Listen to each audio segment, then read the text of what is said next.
Good morning, everybody, or afternoon, or evening. How y'all doing? I am here with the one and only Liplock. Oh, this way. Liplocked NoMore. It's so weird because it's backwards. Oh, I know. Uh-oh. We got Liplock doing the mannequin challenge now. Hopefully that's... It's so funny. We were talking backstage and it was perfect. Oh yeah, so it did just blur out. She looks beautiful.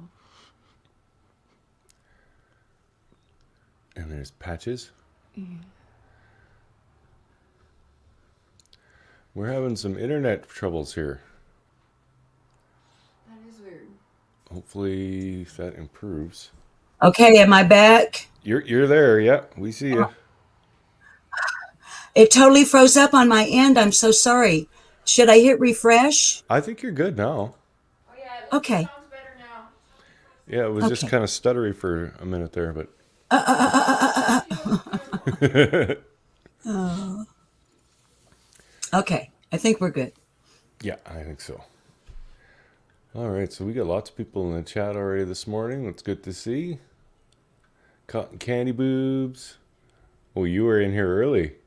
I gotta say it. I gotta say it. Good morning, cotton candy boobs. See, I'm feeling better. Liplock, you look gorgeous, by the way. Thank you, darling. I love saying cotton candy boobs too. I think everybody does. Yeah, we all get a kick out of it. Oh, Oh, I gotta turn on the. There we go. Now everyone will be able to see who my guest is. In case you didn't know, this is Liplocked NoMore. Her channel is in the description. Go on and check her out. All right, so let's just get right into it. okay. Why did you start your channel? Well, I didn't start my channel. When I got a new phone for the first time, and an Android, when I went from the old timey Oh, the flip, flip phones? yeah, I had no idea how to set up anything. So my granddaughter, one of my 8 granddaughters, who at the time was attending Webster University in St. Louis, Missouri, studying sound design, and now has her own sound design company, by the way. Hmm. I handed her that Android phone and I said, I need you to set everything up in here. And she set up a YouTube channel, and I didn't even know that she did. Hmm. And one day I was just going through the phone trying to figure out what all's in here.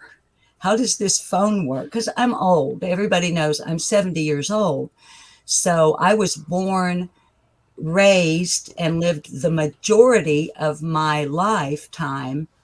Well, maybe not majority of, but in the analog age. Mm-hmm. Okay. So I'm going through just trying to figure out how this little handheld device actually works and what all is in here.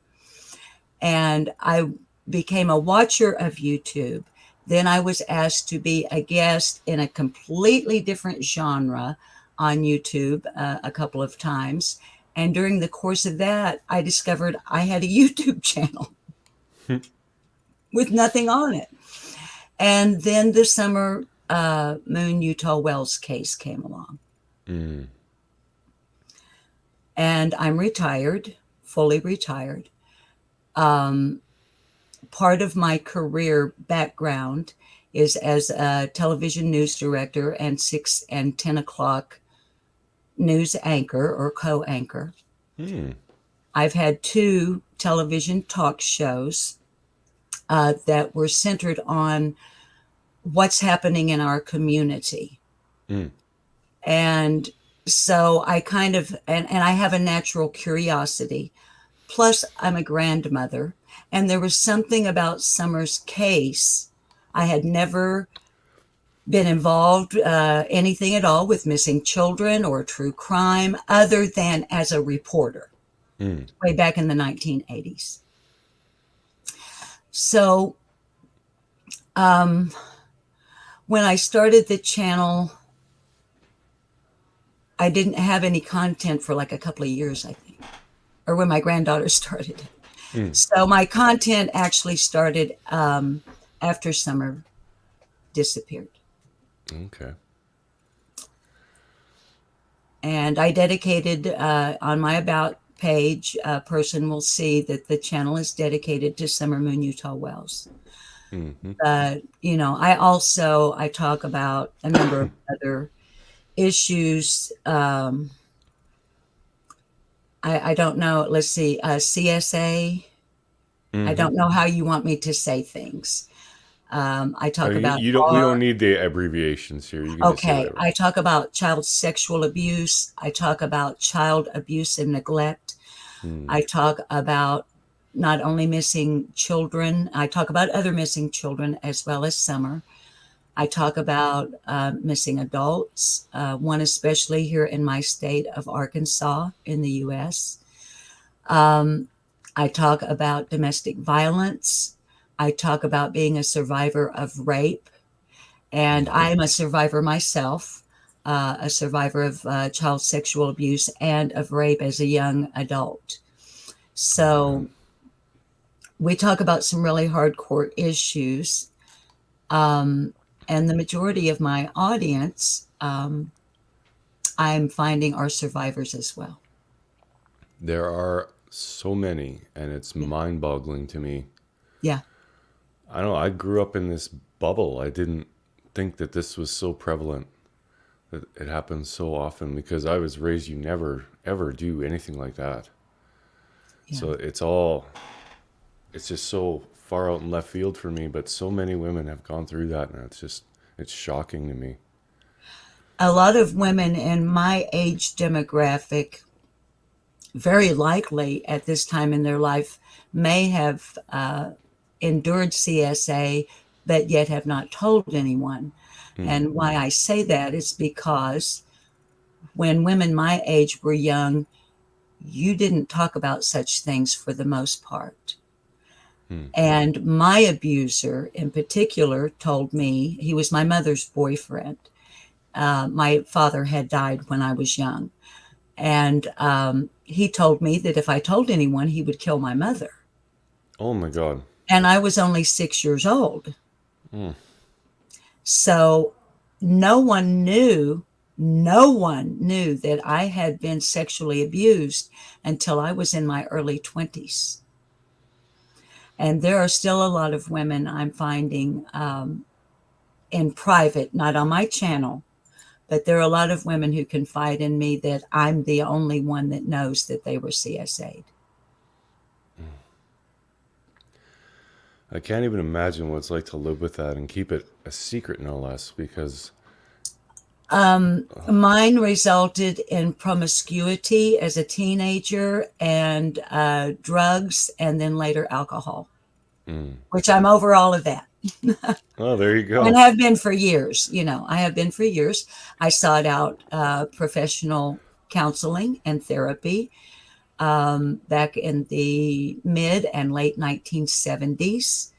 I had started having nightmares and I didn't know what was causing them. And it was making me kind of crazy.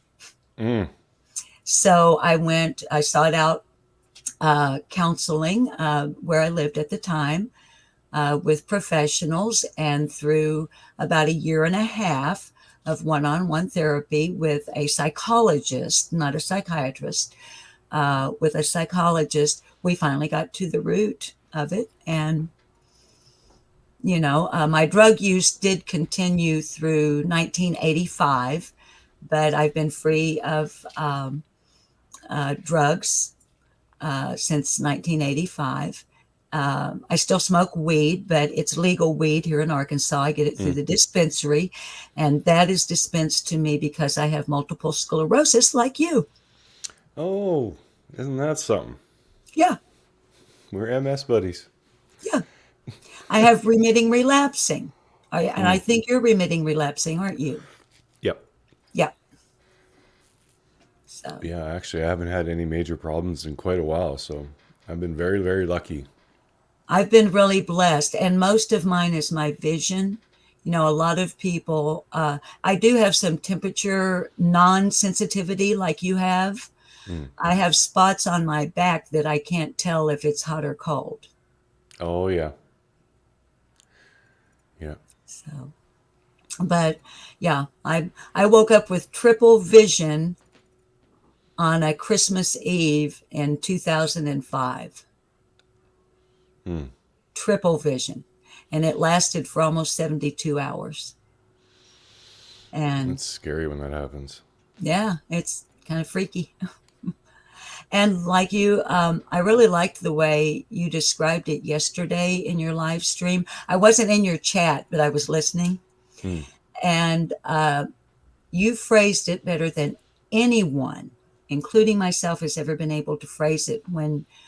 And I think you were talking about the MS, not COVID, when you talked about that it was like kind of not knowing where you are in space, Mm-hmm. and that it's more like floating. Yep. That, and I've got chill bumps right now talking about it with you because it's the best description I've ever heard. Yeah, it's freaky. Like it's not like you feel you need to hang on to something to keep yourself from falling. It's just like I don't know if I'm upside down right now. Like it's weird. Yeah. I'm levitating. Yeah. So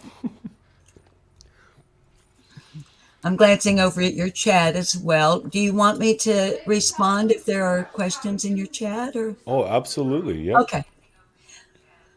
I see a lot of my viewers are in here as well. Yeah, we share a lot of the same ones. Yeah. We do. A lot of my viewers watch Cher's channel as well. Oh, hello. Oh, is that the new kitty? No, this is the second one. This is Chubbs. Chubbs. I've never seen Chubbs before. I mean, no? I saw him yesterday, but He makes a rare appearance once in a while. isn't it funny when you're on YouTube on a screen, like I'm leaning forward and looking up, like I will be able to see more of him. You know, oh, but he's, oh, I see why you call him Chubbs. Oh yeah, he's a big kitty. He's marked a lot like Patches. We're cat rescuers. We take care of 18 right now. 18. Oh my god. Oh. Okay, Jess, Oh. get your claw out of my back, please.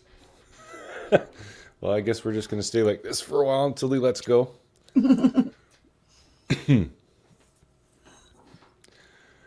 So, are you going to question me? Aren't you going to put me in the box and Oh like yeah, we're gonna got you in the hot seat here. put a bright light in my eyes, browbeat me? Your channel is so laid back. It's like I put in your chat earlier with my adorable stalker. By the way, I don't know if you've had I'll Be Frank in your chat before. I don't think so. Okay. I'll Be Frank will make remarks that actually sound like he's coming at me. He's not. He's totally adorable, and we have running jokes. And so just in case, so your mods will know, if I'll Be Frank seems to be being snarky with me, he's not really. He's just being a smarty britches. Oh, he lives up to his name. Yeah. There you go. So All right. Well,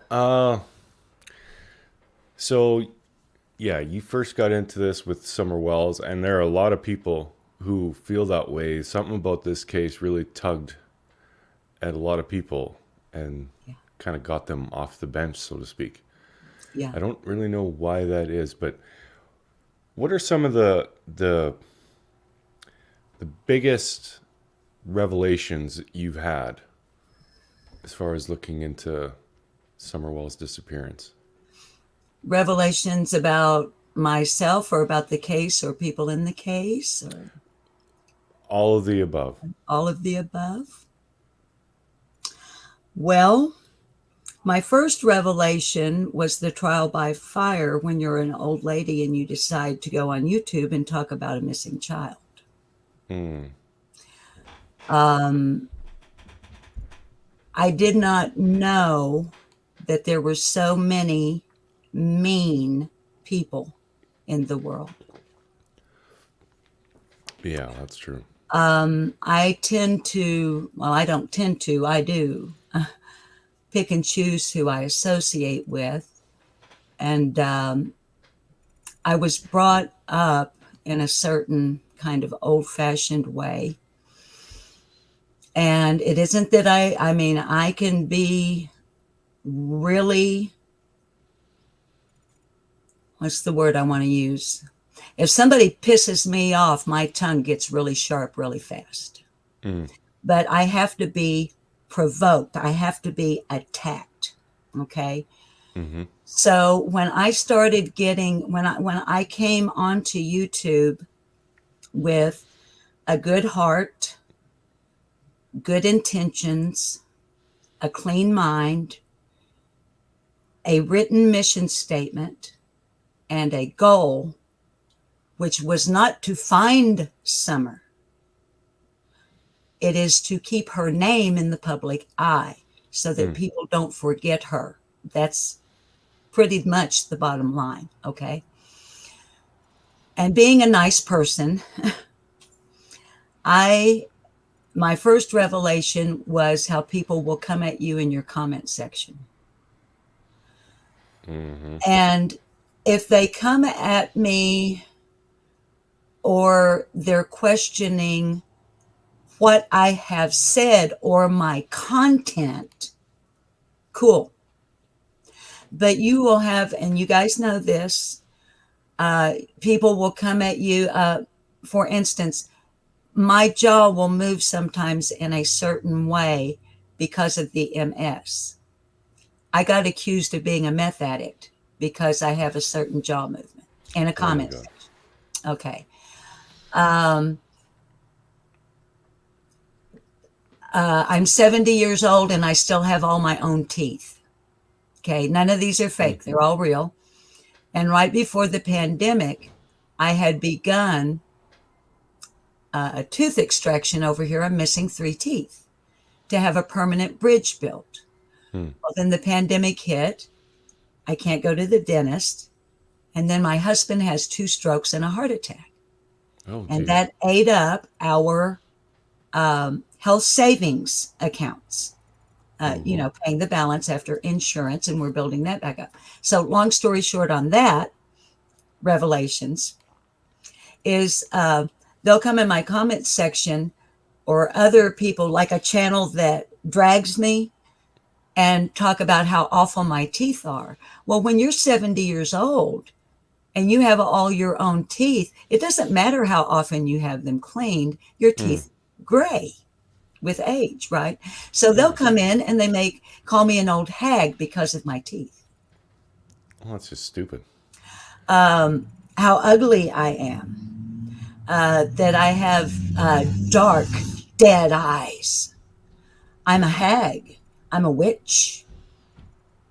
Wow. And so what happens then, after a while, a nice person like me having these revelations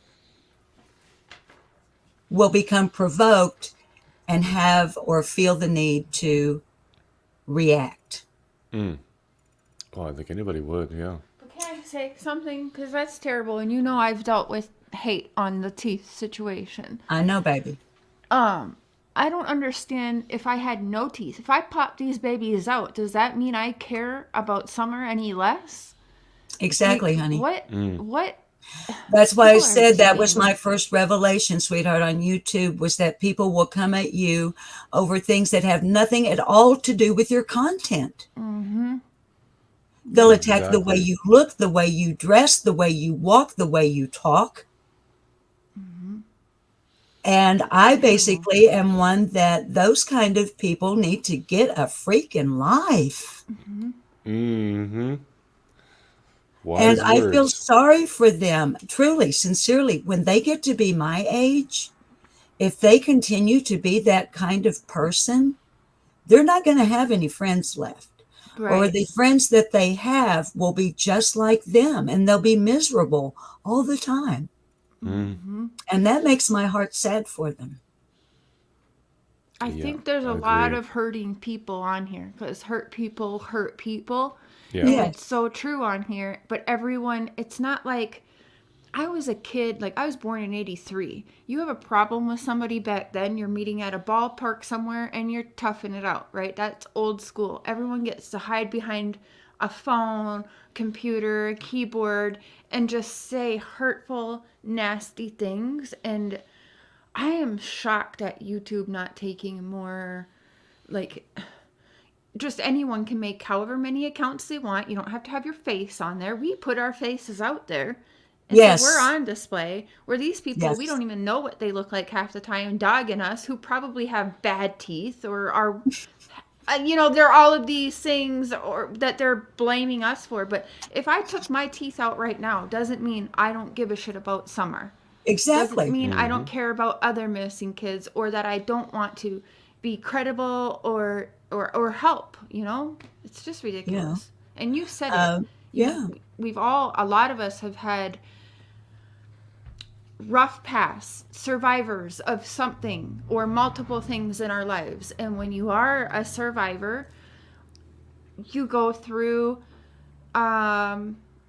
you become an addict. A lot of times we do. We become addicts of something because we are self-medicating, Yes. self-harming.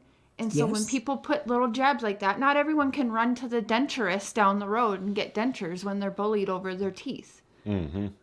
Yeah, it's In not fact, cheap. that's enough to make someone, as a lot of people know, I was a part of a suicide pact when I was 16 years old.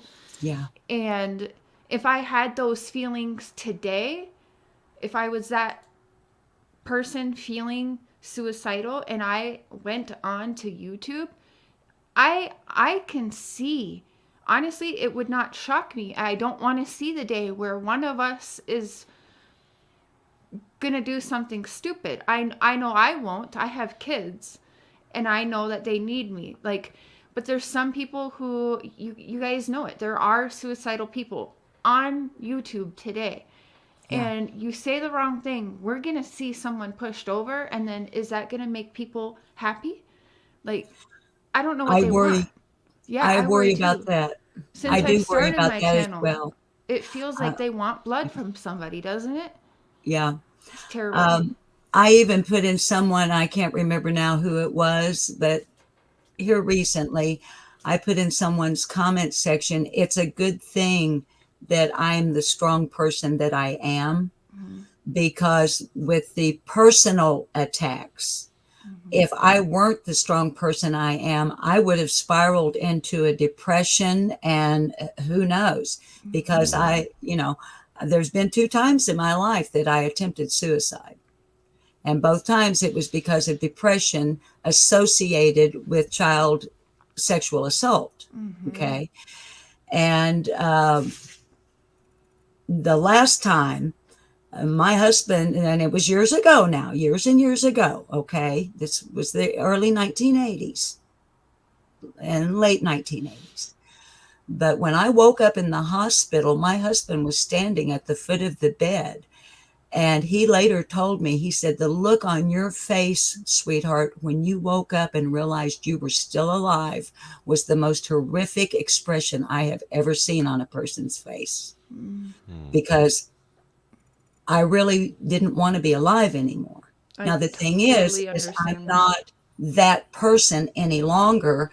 And because I don't screw up my head with drugs and alcohol anymore, I have a balanced way of looking at things.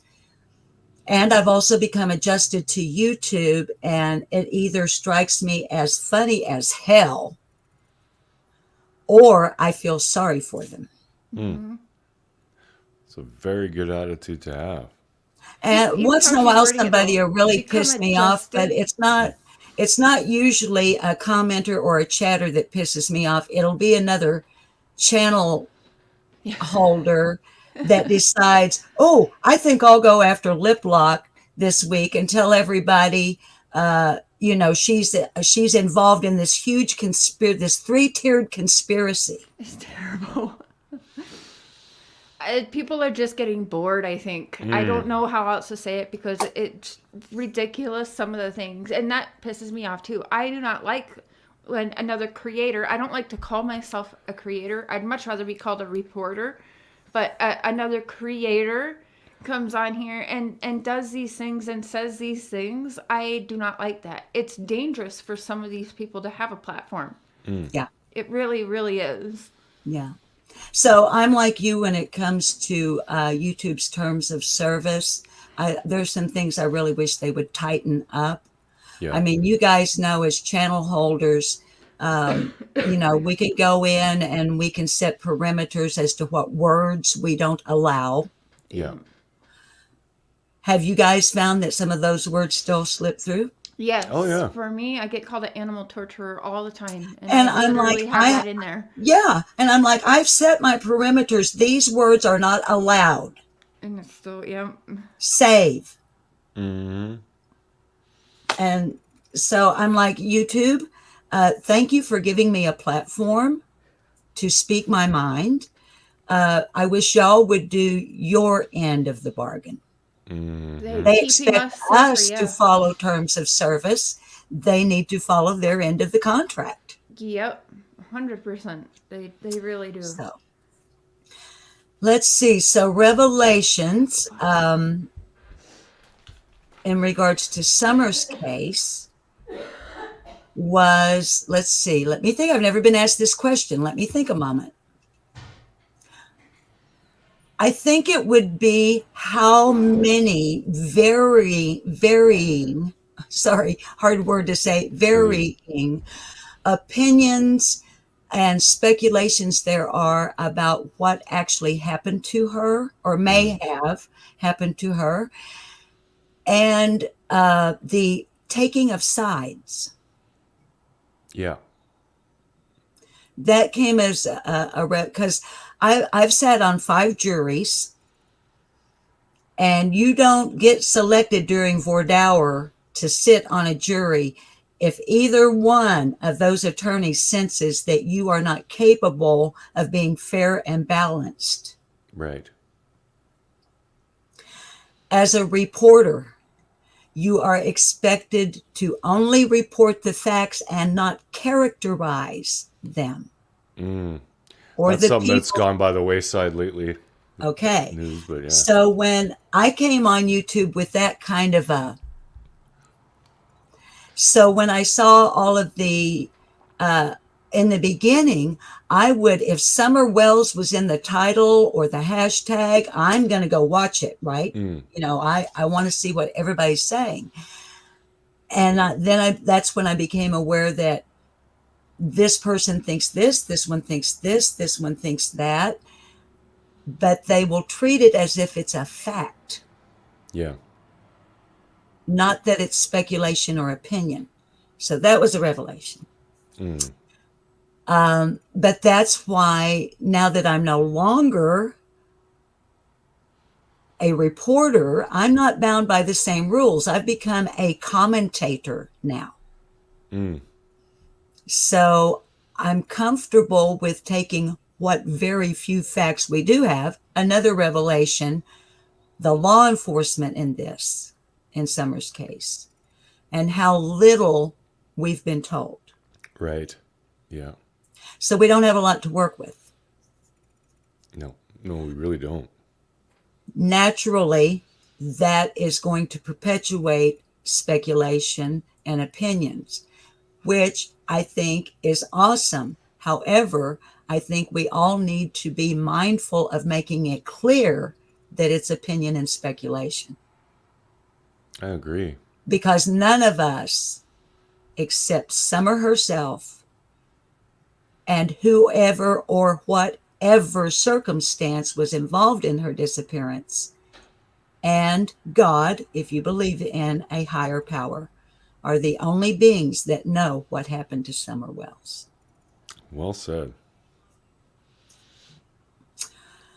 I say that all the time. We don't know what happened to her. I mean, we have probabilities, Yeah. You know, things that are likely, but we don't know. Yeah. Well, and give me a moment, and I'll let me grit. See this bulletin board back here? This is Yep. Summerwell's bulletin board. It always stays in this room. Mm. Give me just a second here. Yeah, you got to have a bulletin board or whiteboard or notepads or something. Now, when in journalism, one of the basics that one learns is that there are essentials that you build the foundation of your reporting on. And then you go off of those essentials down other avenues or on YouTube rabbit holes. Mm-hmm. So what I've pulled those questions are who, what, where, when, why, and how. Those 6 questions answered are the most essential when you are very first interviewing someone or getting into a case. Okay. Mm-hmm. So on all of Summer's bulletin board here, these are not what I have surmised. On live streams, I've asked my chatters, what do you think happened? Mm. What do you think? Okay. And I would sit and write them down, and then we create our lists. We have 47 people on our suspect list. 47. Oh my goodness. We're starting to mark people off. That list grew over the last almost 1 year.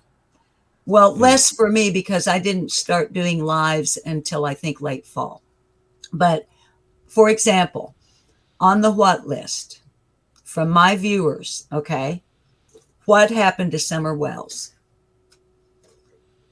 An accident covered up, murder, trafficked and not returned, abducted but not kidnapped, no ransom has been asked for, trafficked and returned but in poor health or not alive, wandered away, got hit by a car, wandered away, fell into a ravine, got lost, was sold, a planned disappearance, hit by a car and picked up by the motorist and the body hid. That's just my channel.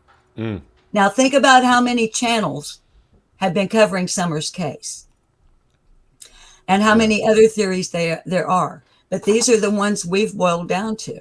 And you'll see that even since we began, things get marked off. Yep. It's like people will say, well, there was no time to dispose of the body, no time to make a plan. So then you go down that rabbit hole. Yeah, and then you're analyzing the timeline and Oh, the timeline. Oh, God. That's a headache right there. I usually end up saying, what timeline? Yeah. I mean, According to because who? even Yeah. LE, Leslie Earhart, the public information officer for Tennessee Bureau of Investigation, within several days in her pressers has said different things. Mm. Summer was last seen in the early afternoon. Yeah. Well, if you Google what is early afternoon, now, of course, we all have varying opinions of what we think that is, but I'm going from a meteorologist's point of view, like the weatherman on TV, okay? Yeah. Early afternoon is 1 to 3 p.m. Yeah. So she was last seen that She was early. last seen outside her home. Yeah, and I've also heard last seen walking away from her home. Last seen walking away from her. Yeah, and who saw that? Because I never heard We anyone have say that. there are reports that her brothers said that the last time they saw her, she was on her swing. Yeah. So I guess the revelation in regards to Summer's case is just how freaking crazy it is. Mm-hmm. and how from time to time there are some on YouTube who don't make it any better There's or more. There's easier. more than a few of those, Yeah. unfortunately. So, and I've had different revelations with the different, there are channels that early on I liked what they were saying and I would sub to them and I would listen to them. And then after a while, their true colors come out and you go, whoa, Mm-hmm. now I see who you really are. You're no good, you're no good, you're no good. Baby, you're no good. Oh, that's another Wow. thing I get made fun of. See, For I've been singing? a professional vocalist since I was 4 years old. Okay. And my viewers, and as you know, Mark, and Cher knows as well, once you've been on YouTube for a little while and your viewers find you, right? Yeah. Your viewers are going to find you. They're going to stick with you if they like what you're doing. Mm-hmm. Okay. My viewers like that I sing to them. But my people who like to drag me, like JodieSue Brown here recently, are, oh, and she'll sing to you and she calls you baby dolls and I just can't stand it when she, and I'm like, oh my God. I'm not doing what I do on my channel to make you happy. My channel is tailored to my viewers. I'm responding to their comments in their chat. I'm doing what they want to see. Yeah. And we all have our own personalities, so that's gonna. Right. I rub some people the wrong way. That's to be expected. Oh yeah. And then there are other people that never miss a live.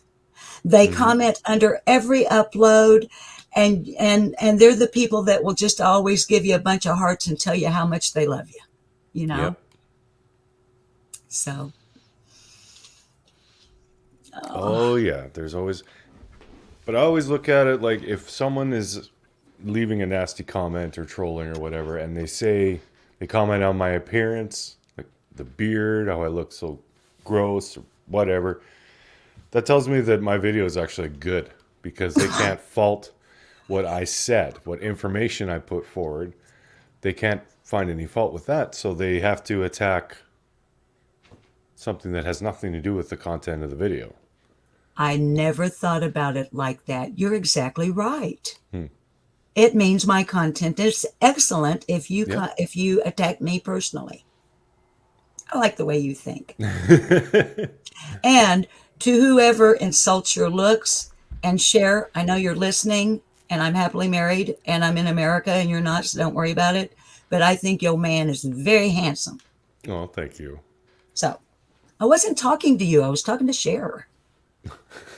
Fair enough. Yeah, people get so superficial. It's so crazy. Yeah. And I hate to see YouTubers who start off when it's a new case, they're all about the information and putting it out there, and that's so good. But once all the information's put out, then they just go to this drama stuff and attacking other YouTubers, and I can't go there. Well, I think it was yesterday, or maybe, no, I think it was in another one of your live streams. You addressed that issue. And that is actually another revelation that I had, because before summer, I never watched true crime. I watched the behavior panel because I'm interested in human behavior. Mm-hmm. And that's why I watched them, not so much because I was into crime, but I'm into human behavior. As a matter of fact, that's where I learned about Summer Moon Utah Wells. But anyway, what was I going to say? You were talking about on one of your lives how after the facts have somewhat been exhausted, that this is how it goes. Not having been in what they call, whoever they are, the true, I don't like to be classified as true crime. I like to be classified as a missing persons advocate. and a commentator. Mm. YouTube doesn't give us that category. Yeah. You have to choose something. Well, the only one I fit into by their standards is entertainment. Okay. That's what I put all But mine anyway, because I didn't watch true crime before I started my own channel on YouTube, I didn't know that this is the way it goes, that once the facts are exhausted and reasonable speculation has been, it becomes like beating a dead horse, to use a very poor, I know that didn't really come off well, but okay. But yeah. I didn't know that it turns into this shit show. Yeah. And when you can get really, when you're sincere and your heart is in the right place, but you also have this other side that is like, I am here to, because I can get really, when it comes to these babies and people, so people not getting that I really am coming from here, and that they turn it into this other thing, and trying to stay out of it can really be difficult. Oh, yeah. And there's been a couple of times it became impossible for me. There's been a couple of times my viewers have come to know, Mark, that if they have a pre-recorded upload from me and the camera is turned into the portrait position rather than landscape, they know the minute that that's in portrait position, I'm fixing to go off on somebody. Oh, really? That's Yes, that's a good idea, actually. My subs and my viewers, that's their cue. Oh my God, it's in portrait position. Liplock is fixing to rip somebody a new you know what. And I try very, very hard, and my viewers know this as well. I try very, very hard to keep rants and ripping a new a-hole or coming back at somebody that has come at me sideways to a short pre-recorded upload of like 15 minutes or less, because I don't like to subject a live chat to me just going off, and because I did that one time really badly. I was in the middle of a real serious discussion about a missing child.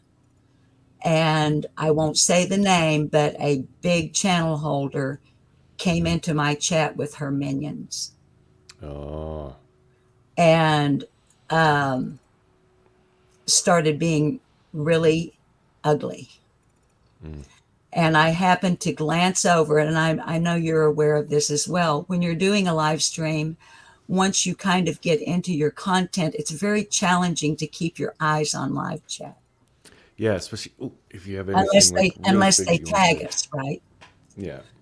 Well, this other creator tagged me, so of course the orange caught my eye, and I glance over, and it is a total coming at me sideways. And like I said, this is a big channel.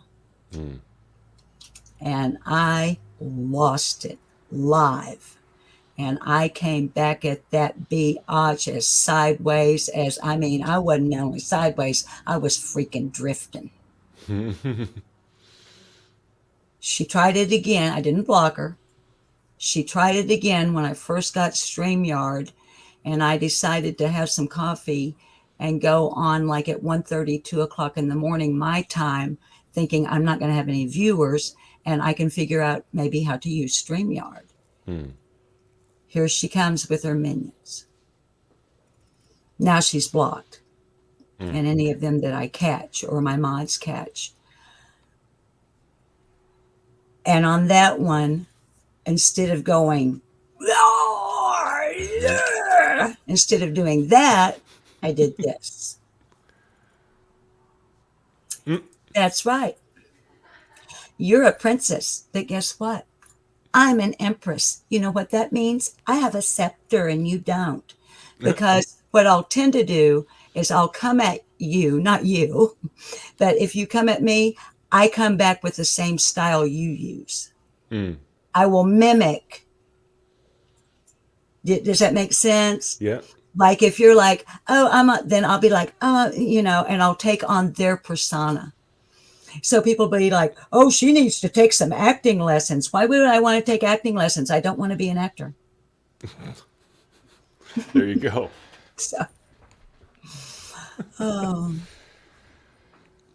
so I haven't seen any questions in chat yet. Well, if the chat has if you got any questions for Liplocked or myself, I haven't been watching the chat very much, so. I haven't either.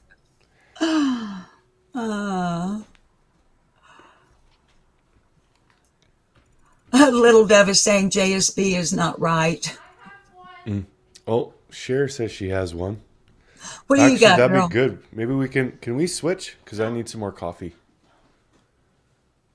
Well, you said you got a question, so come ask bring it. you a coffee. Is she still in her robe? I'm not YouTubing right now. I'm going to put on my robe. I want to know more about when you used to. Let me put my earbud thing in. When you were a reporter, you said in the past. Yeah. I'd like to know more about that and like cases you reported on and what one like stood out to you the most that you worked on and reported on. What about that case? Okay. Do a coffee while I listen. In 1982, I fell in love with, and married a man that owned an audio video production house. And we became co-owners and operators of that video house.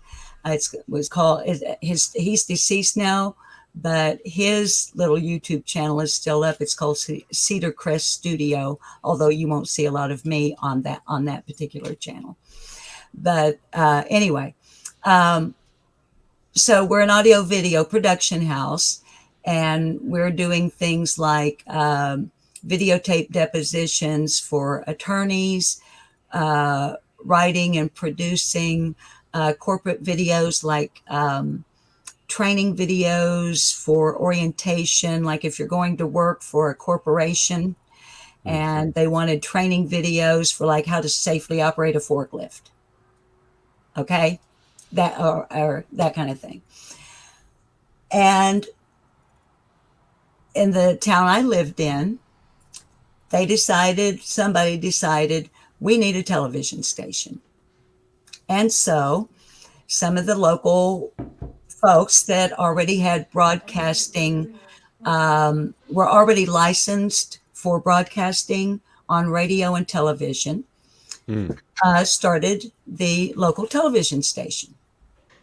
And this is back in the days, this is before digital, before there weren't even fiber optics being laid yet, or they were just getting started. Okay.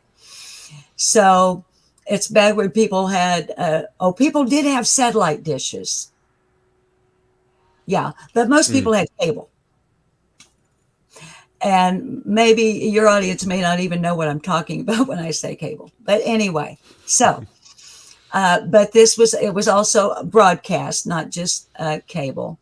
And so this search goes out we have to have on-air talent. We have to have talking heads. And small town, big fish. Yeah. So different ones go and put in their audition tapes. And I had been encouraged by family and friends. They're like, you can do this. You should do this. I had done a couple of television commercials.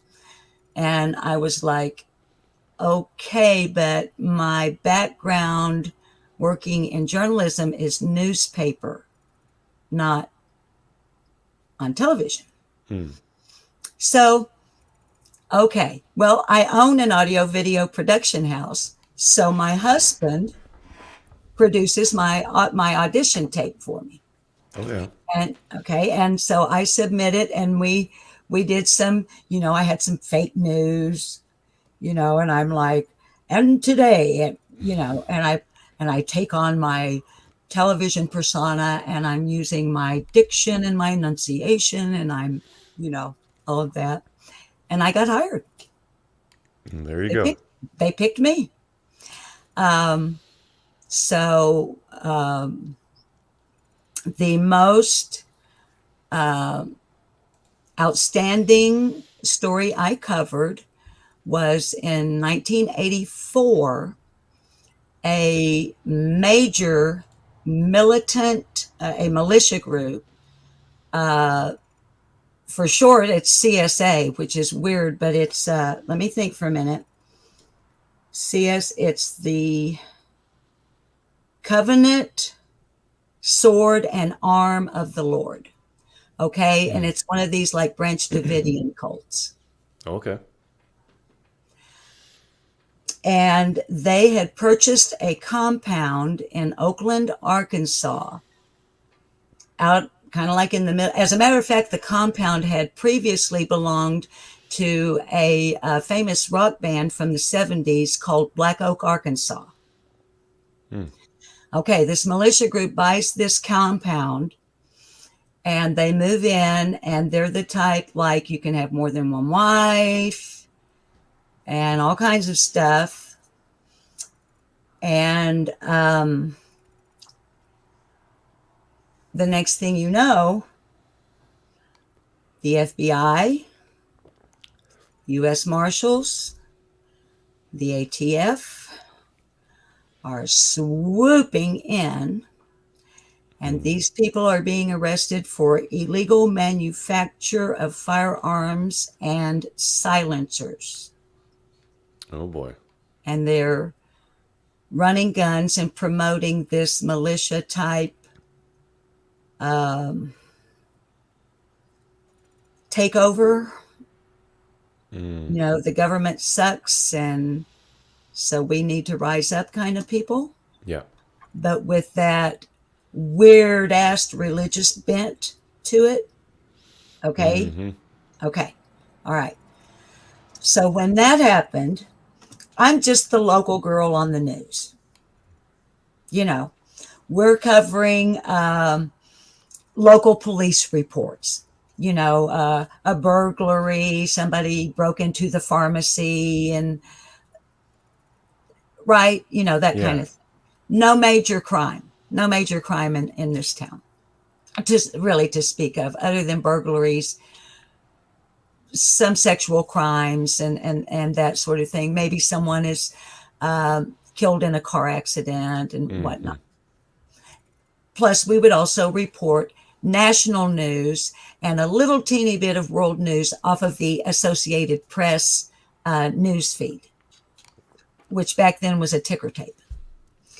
So anyway, so you're the local news person, and it's your job to grab your cameraman. His name was Ben Wood, but we called him Woody. And Woody would grab the camera, and you grab your audio guy, and you go where the action is. Well, where the action is that they would let the news line stand, the press line stand, is where they're bringing the FBI is bringing all of the people in that they have just brought in from the compound that they've arrested on these major charges. Kerry Noble is the man that I ended up interviewing, who was the head dude at that particular compound, because they had compounds around the country. Okay, so anyway, I'm trying to tell this as concisely as I can to answer Cher. So I'm literally on what's called a news line, and that's where you're the reporter and here's your cameraman. And there's literally like a barrier put up that you can't cross as a press person. And I am standing in a line as this small town news reporter with BBC, CBS, NBC, ABC, PBS, CNN, MSNBC didn't exist at the time. All these major, world, they're covering it for the world. Yeah, that's the big dogs. Yeah. And so we get that part, you know, you get your footage from that. Okay. Then FBI announces there will be a press conference at such and such time at such and such place. So you show up there. Now, I have to give a small digression, and I don't want to overrun your program time, but to answer her question, a small digression is that during a time earlier, before I knew what they were, 6 men from that militia had been hired by my manager as a performer to be my bodyguards when I performed musically live, because I had just come out of a domestic violence situation. And the guy was stalking me and would follow me every place that I would go to sing. So I just had these 6 guys that would stand at the door like this, looking really intimidating, right? Mm-hmm. Until like 6 months this goes on. A couple of years pass, and then this arrest is made, okay? So I show up at that afternoon's presser, and the FBI has set it up so that the leaders of the cult, or whatever you want to call them, the compound leaders, the crooks, the criminals, could be asked questions by press people. And 2 of the lieutenants, is what they were called, from the CSA, are standing up here. They've got the guy, Kerry Noble, who's like the leader, is seated. And on either side of him are 2 lieutenants, 2 of his lieutenants.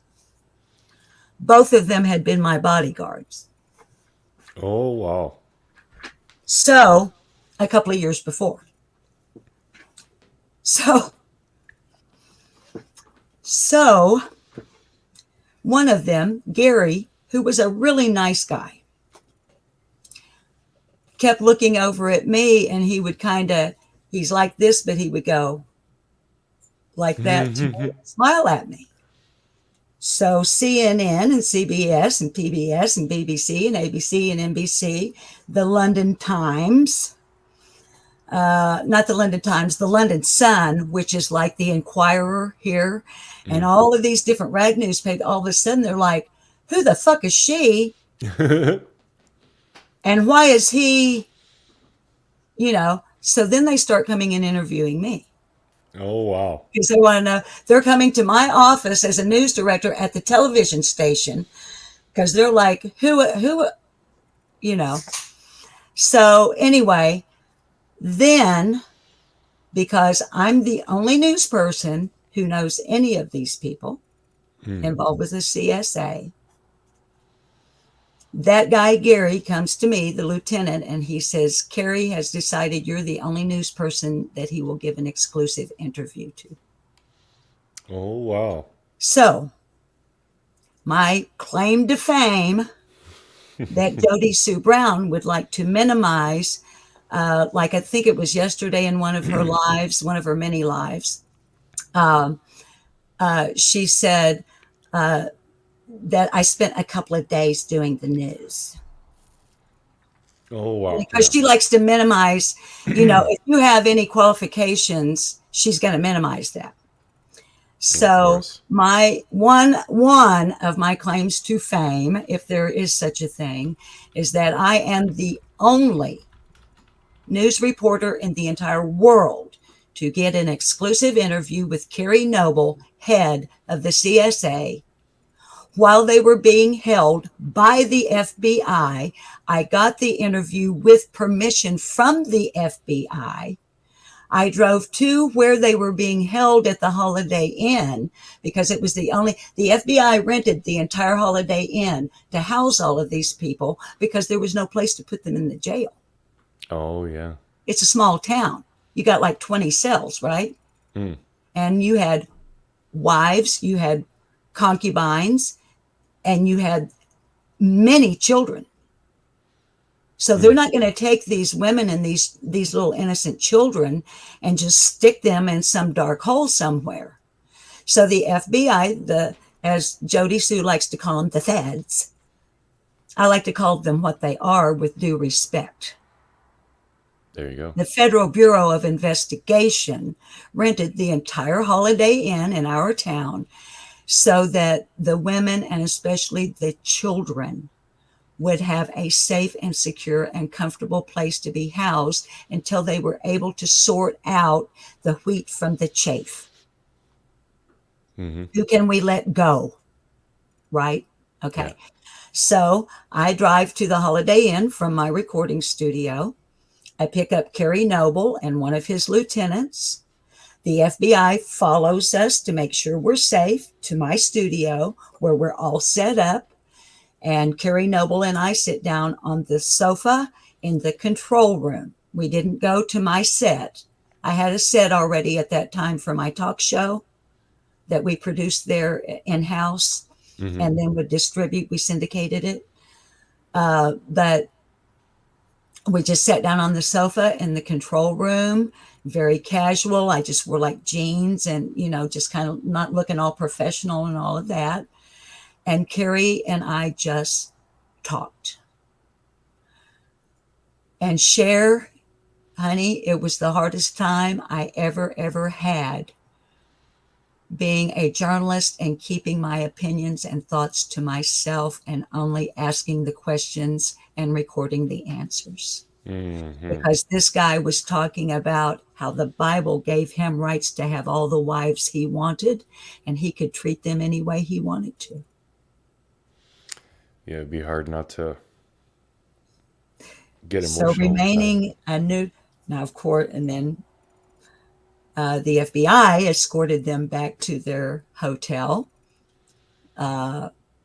Afterwards, the entire thing was a couple of hours long. It was broadcast on the news station. Now, that television station no longer exists, but it was broadcast in its entirety with FBI's permission on that television station. And as agreed beforehand with the authorities, after that was done, the master tape, the 3/4-inch tape, was handed over to federal authorities. So I have snippets of it. And you can see some of it on, if you put in your Google search bar, Cedar Crest Studio, several different ones will come up, but it'll be the logo it's round and it's orange and it looks like a little log cabin with a satellite dish on top. And if you search down through there, you'll find a couple of pieces that have me, and one of them is just a snippet from that interview of me and Kerry Noble. So that was probably, Cher, the most noteworthy.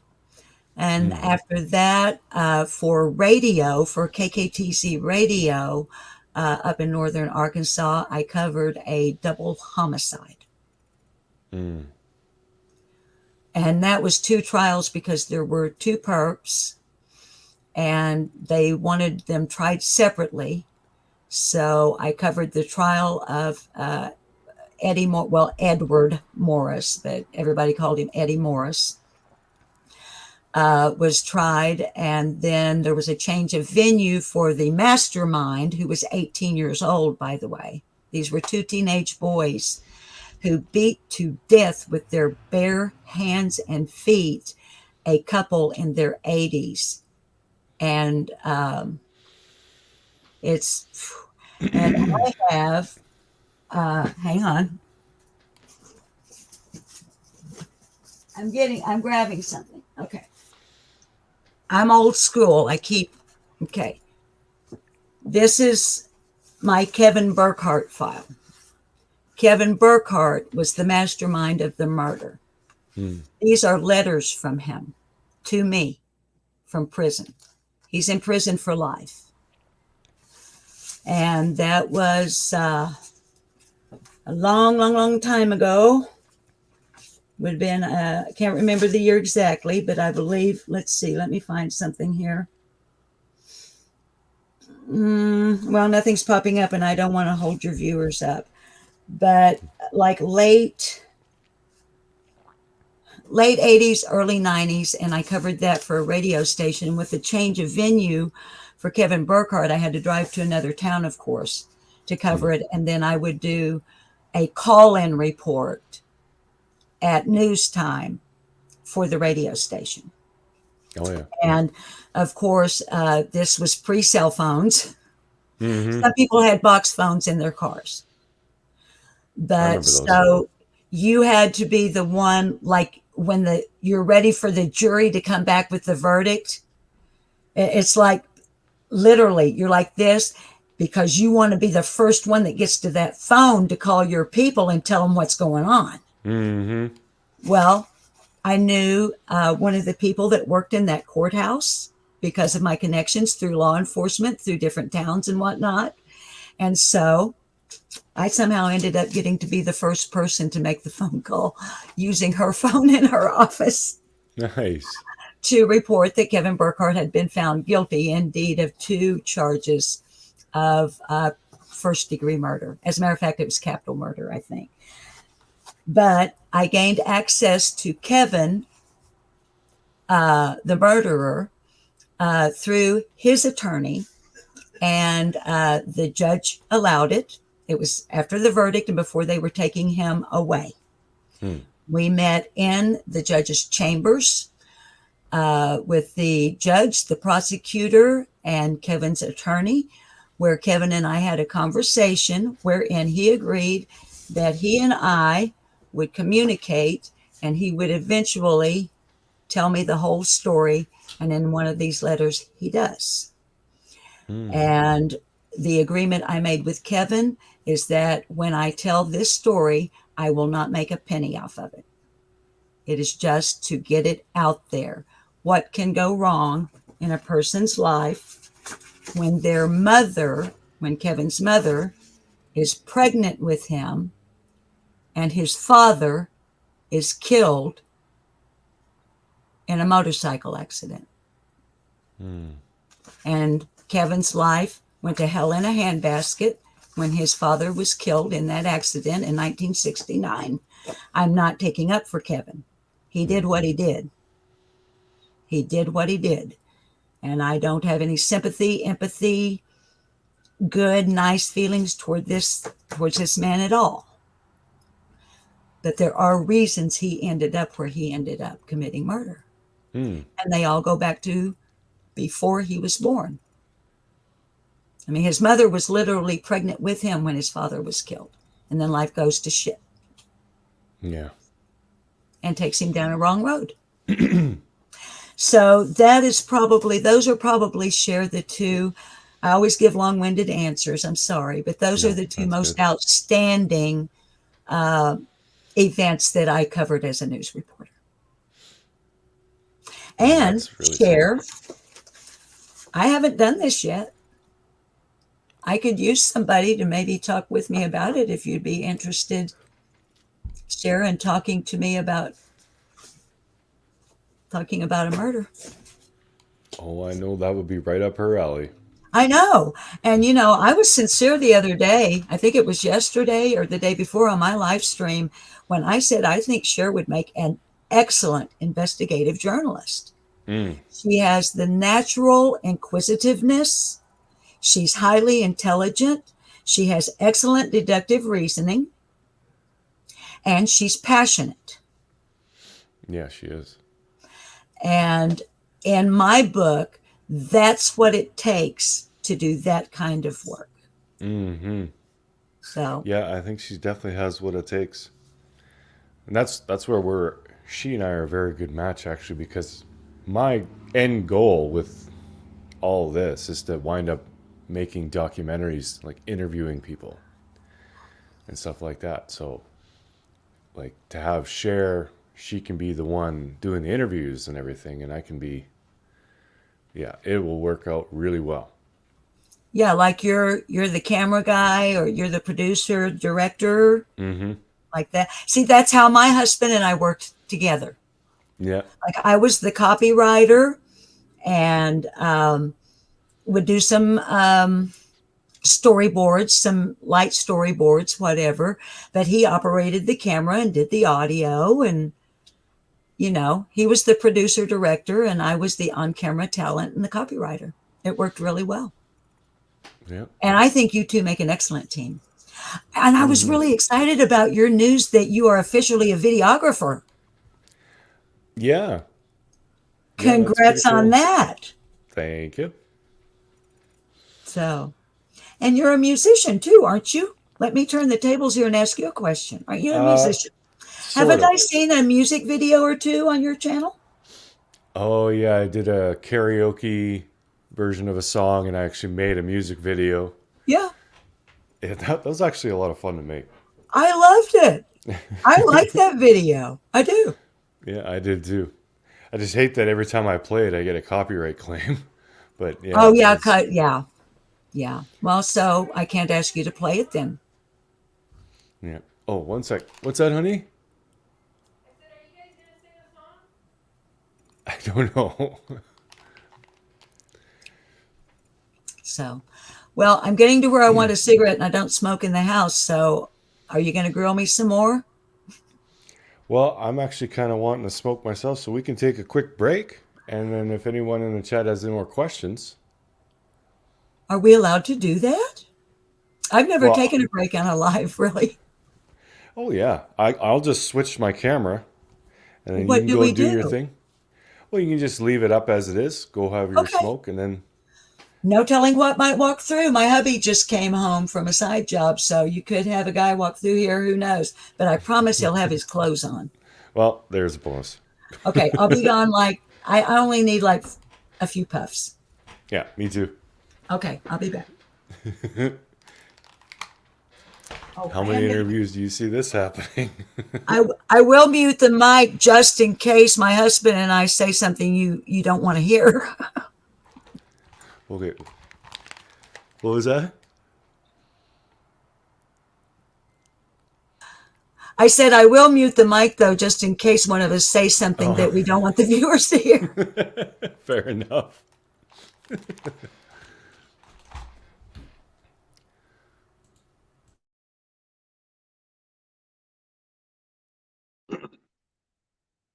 All right. So now I know I haven't been watching the chat and trying to focus on my guest. But now is my chance.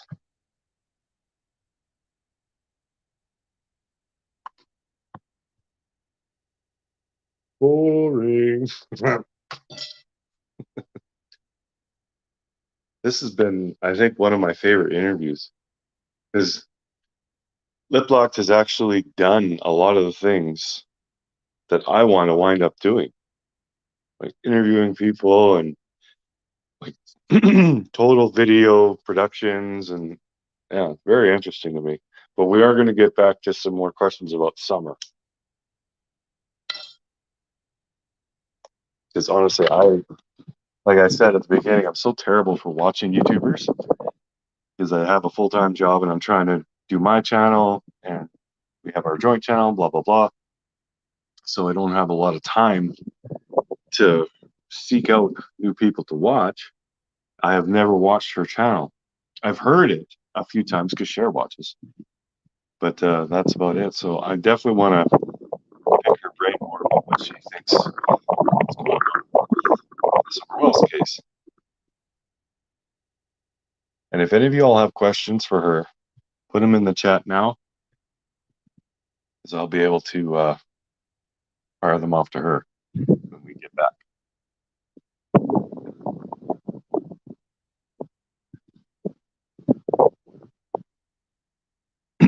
Someone was muted for 40 minutes the other night while streaming. Oh no, that's happened.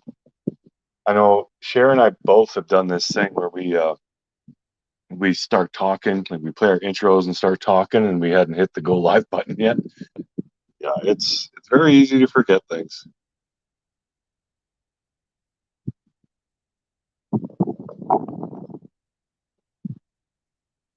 Kimmy Jean, no, not really, because I didn't get into true crime until after meeting Cher. We actually had a mutual friend who is both a biker and in true crime. And he's the one who basically set us up. He told Cher to go and check my live out. And she did, and she liked me, and she basically wooed me.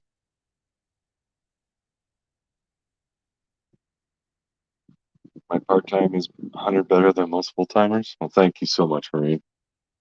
I do try.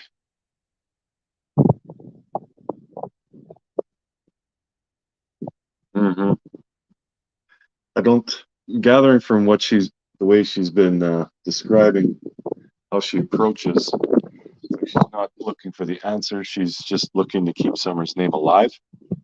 So I'm betting she doesn't have a really strong opinion on what she thinks happened to Summer, but we'll see.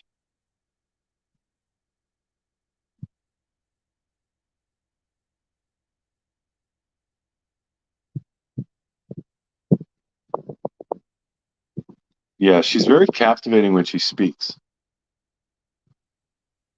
I don't know what the word is, if it's diction and enunciation, as she said.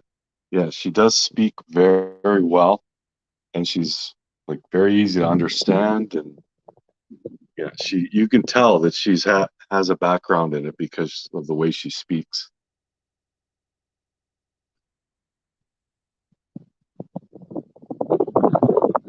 Interview people for different cases. One of the things when I was a paralegal. Oh yeah, yeah, you'd be involved in all the depositions and everything.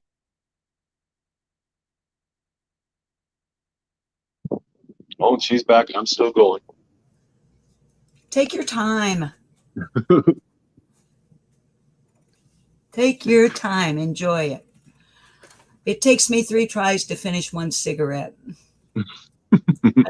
I don't smoke that much, but when I want it, I want it. You know, Yeah. it's definitely an addiction. Yeah, that it is. Yeah. Wanting to quit. I read a study years and years ago. I can't even tell you where it was, but it was in some medical magazine. And the proverbial they, had done a study wherein they had concluded that it is more difficult to quit nicotine than it is to quit heroin. Mm-hmm. Yeah, I've heard that. I've never done heroin. I don't know, but did a lot of cocaine. Well, imagine that. Yeah. I was trying to think if there were any more revelations I have had. Oh, I thought of another revelation. How people will want me to not like you because they don't like you. Mm-hmm. Yeah. That's a major problem. Or like if they're a channel holder and they find out one of their mods has been in somebody else's chat room, and then they take the wrench away from them, or they will dress them down in public on a live. And my mods, and some of my mods are in your chat right now, what business is it of mine who they watch? I said that exact thing on my live yesterday. Yeah. What business is it of theirs or any of your viewers or even you? Respectfully, I would say. Mm-hmm. It's none of your business who I watch. No. You know, or who I mod for. For example, as you know, I mod for Cher. I also mod for another channel that Cher and that channel holder do not like each other and they do not get along. Mm-hmm. Okay? But they both trust me to mod. Now, Cher can't even see what I'm putting in her chat. Right? We haven't been able to figure out what is this problem. Yeah, Like when she comments, if she leaves a comment on one of my community posts or a comment under a video, I can give it a heart and a like, go and do something else and come back and the heart and the like are gone. I have no reply option to Share at all in my own comment section. She can't see me in hers, but here's the point actually. Cher knows I'm on for that other channel. She's fully aware of it. she chose to make me a mod on her channel so that I could chat, because nobody could even see my chat. Nobody could. So when y'all figured out that, well, if she modded me, then other people would be able to see me. Okay. Cher can't even see what I'm saying in her chat, but she still trusts me to mod for her. Yep. So that tells me a lot about her character, that she's willing to trust somebody. Now, obviously, the other mods or the others in chat could go to Cher, or you could, and say, oh my God, look, Liplock is putting in your chat. Well, I wouldn't to begin with. But so it's not like she would be totally blindsided. There would be, that's another problem with my MS. A little bit of dyslexic speech. It's not that she would be blindsided by it, but I could start putting some shit in her chat and get away with it for a few minutes before anybody caught me. Yeah. And so that tells me she has a trusting spirit until you give her a reason to not trust. And I'm the same way. So Cher and I are a lot alike in some ways, and we're totally different in some other ways. Yeah. You know, I had some people that weren't happy that I was watching Cher and had become a mod on her channel. So I made a video, and I let my viewers know, look, this is a trust issue here. So you can either trust me or not. But I happen to like Cher.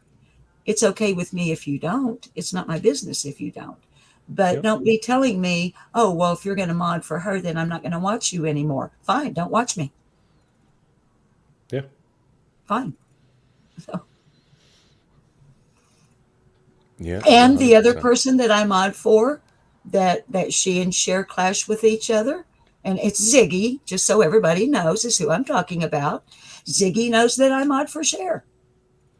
Mm-hmm. And, you know, and there's never, ever a problem. Other than the people that like to make the little, you know. Yeah, the little snide remarks. Yeah. Yeah. Yeah, I wish that people would just accept that we're not all going to like the same people. Well, no, I mean, it's not like that in real, you know, in your life. So why would you think it would be like that on YouTube? Do we all like the same television programs? Mm-hmm. Do we all like the same music? Do we all like the same books? Do we all like the same poetry? Do we all like the same decor? Yeah, that would be so boring if we all agreed and all like the same thing. Think of it. It'd be so bland. Mm-hmm. We need disagreement and debate. Yes, healthy debate. Mm-hmm. See, and I find so many, and I can be really judgmental, Mark, but I find so many don't actually grasp what healthy debate is. When I was in high school, for instance, I was a member of the debate club, which is where I learned to be a moderator.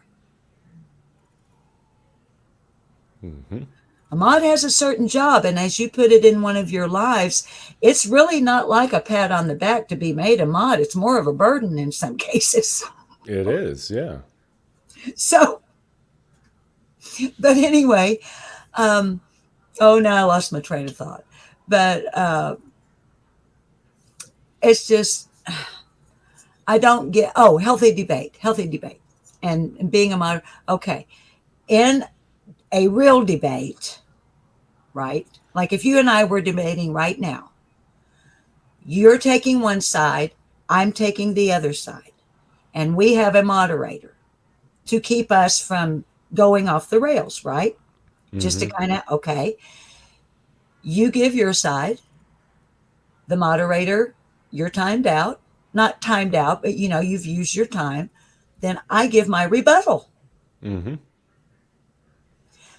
I only rebut to what you said. Yeah. Then you get a counter rebuttal.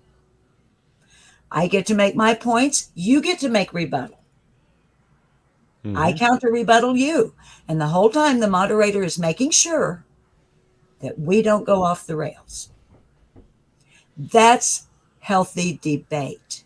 That's Yep. two people who look at the same circumstance, situation, object, whatever it is, from two differing points of view, and are capable of discussing it like intelligent adults, rather than me going, "Oh, I saw yesterday on your live stream that you dribbled coffee into your beard, Mark." Twice. Twice. You did it twice. On a live. Oh my God.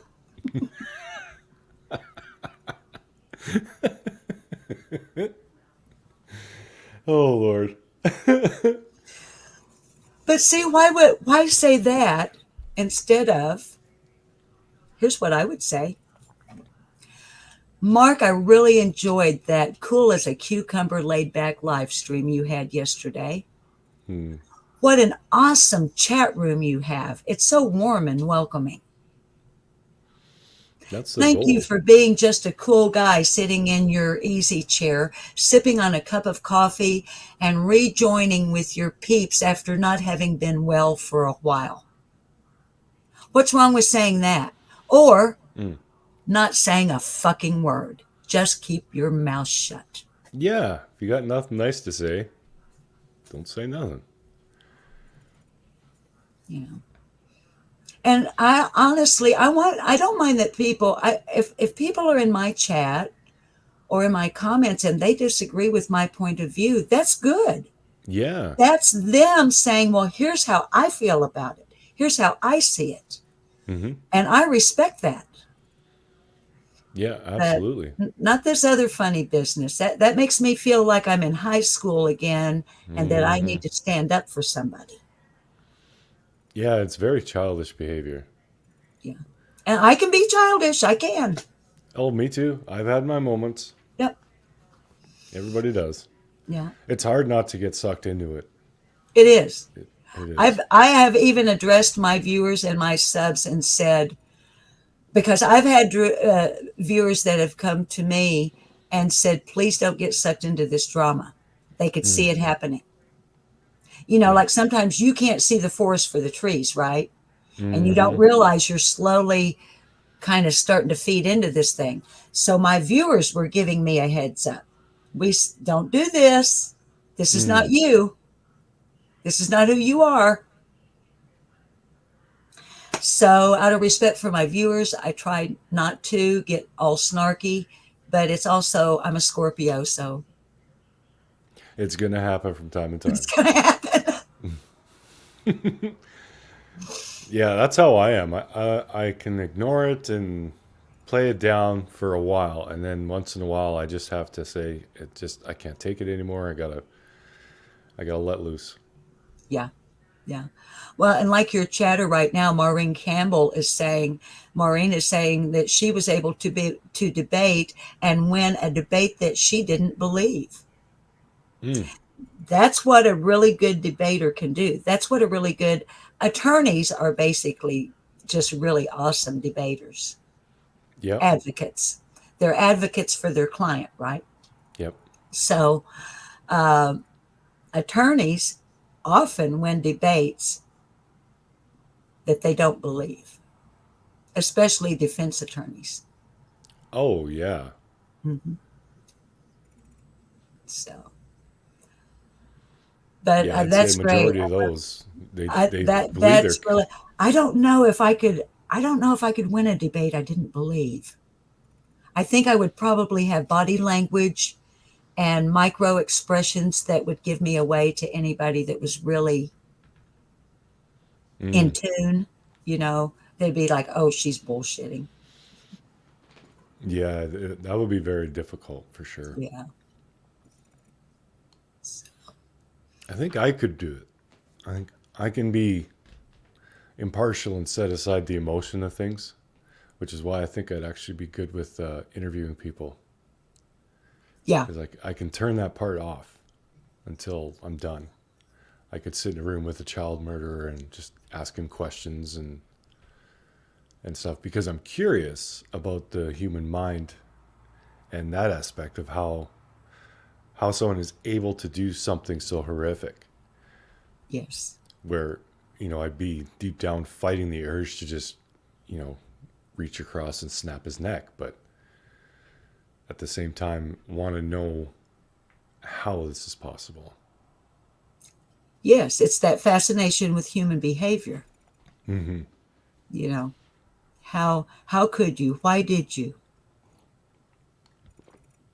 Yeah. And yeah, so that's the part actually of true crime that fascinates me. And what I was remarking earlier about that, I really don't like personally for my channel to be labeled as a true crime, is because I do mostly talk about the missing and associated issues. And more often than not with the missing, there's no crime involved. True. Sometimes there's a crime involved, or you suspect there's a crime involved, like with Summer, or another case I cover is Angel Nicole Overstreet. If you want to pull that up, we'd like to know your opinions. Evil Exists won't mind if you share it. Just say it's their video. Pull that up and say your opinions on that. It's a 2-minute video. Okay, so this is. Did you share it to my Facebook or where? Yeah, Facebook Messenger. So Cher I couldn't really hear Cher. What did she say? She sent me a video link. Okay. She wants me to play and for us both to give our thoughts on it. Yeah. Okay. So it's take me a second to get that pulled up here.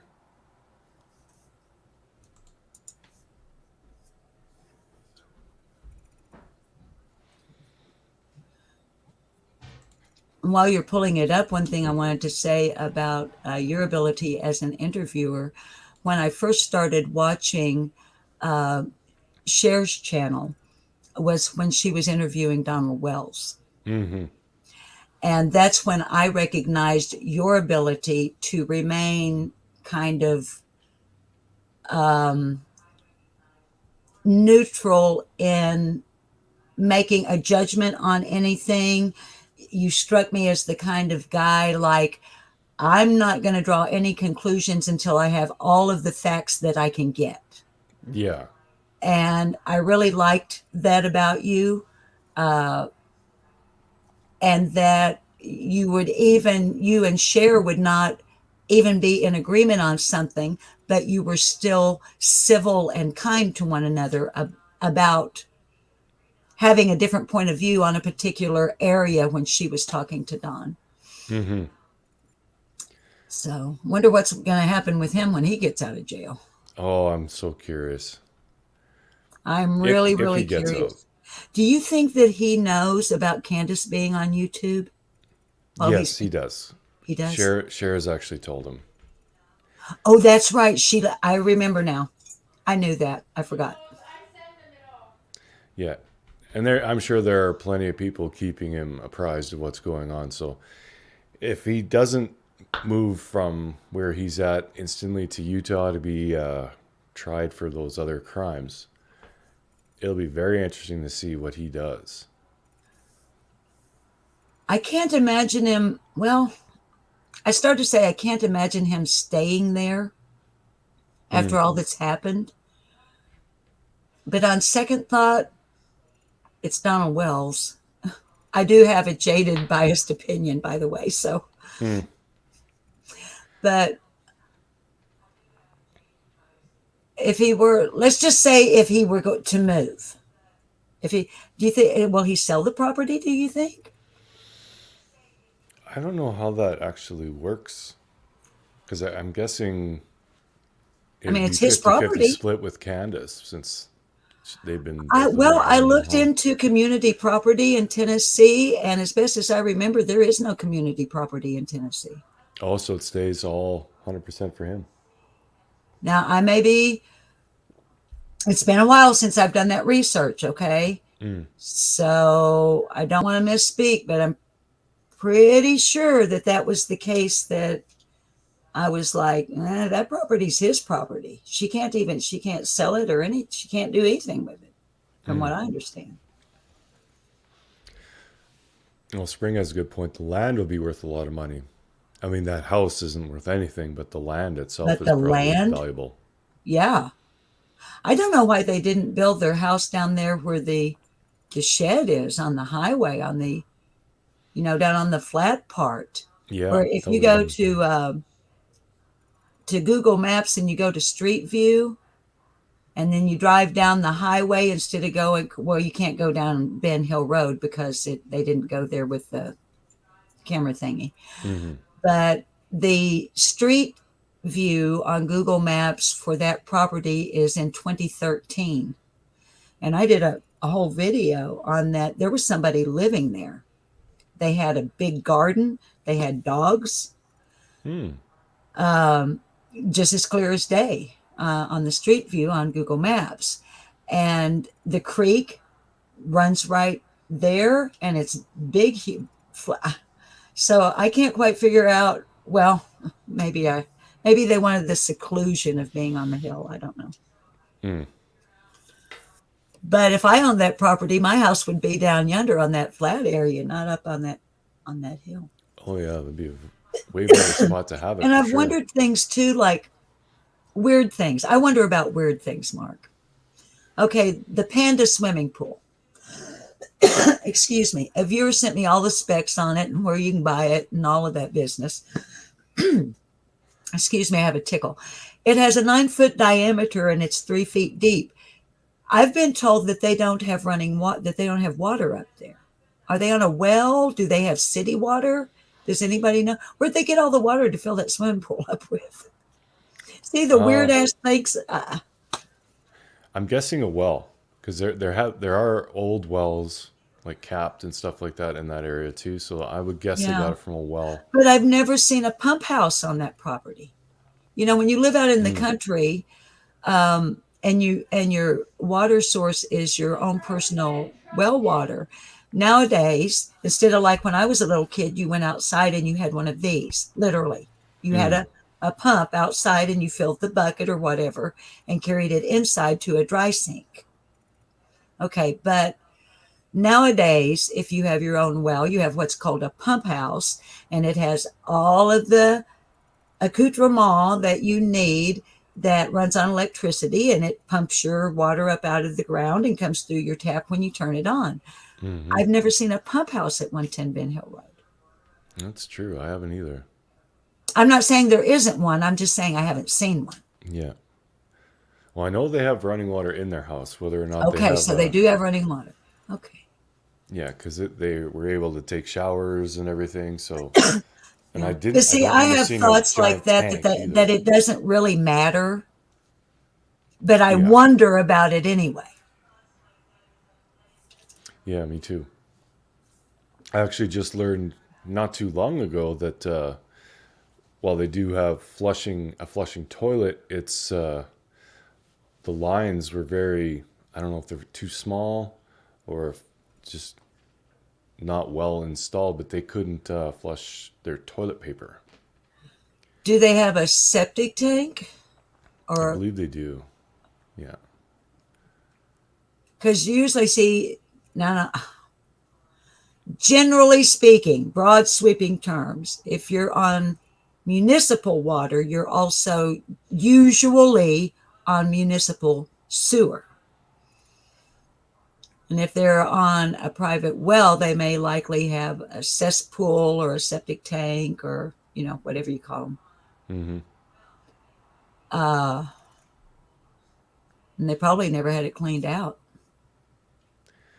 Yeah. I mean, I've heard about the big barrel in the bathroom area with the poo-poo paper in it and stuff. Oh, God, that's horrible. Ugh. Oh. That would just be putrid to sit in there. Yeah, and if you have a septic tank, you have to have it cleaned. They come with the big trunk with the truck with the tank on it, and they pump it out. And in between cleanings, you use that product, that Rid-X stuff, with the enzymes.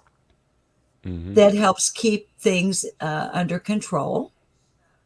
And they should have been able to flush that paper. I mean, they even make paper for septic tanks. They make special toilet paper for it. Yeah.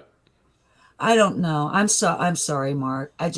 When I start thinking about that house and the talk of the little boy getting the dog food out and roaches crawling up his arm, and I think about the disease that we know that roaches can induce. I've never seen black mold in any of the footage or photographs, but she didn't look like she was a very good housekeeper. And Yeah. and I'm not missy prissy when it comes to, I mean, my house isn't spotless, but it's clean. Yeah. There's And definitely that's in a whole different world. I can't. Oh, Yeah, I wouldn't be able to live like that.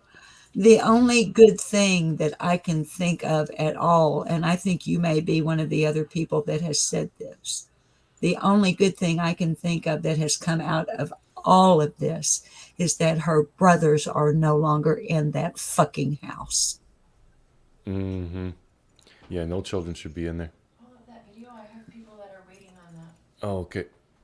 So Cher says she got people waiting on us checking this video out, so let's get into I'm that. sorry. I'm sorry, Cher. No. Okay, I'll hush.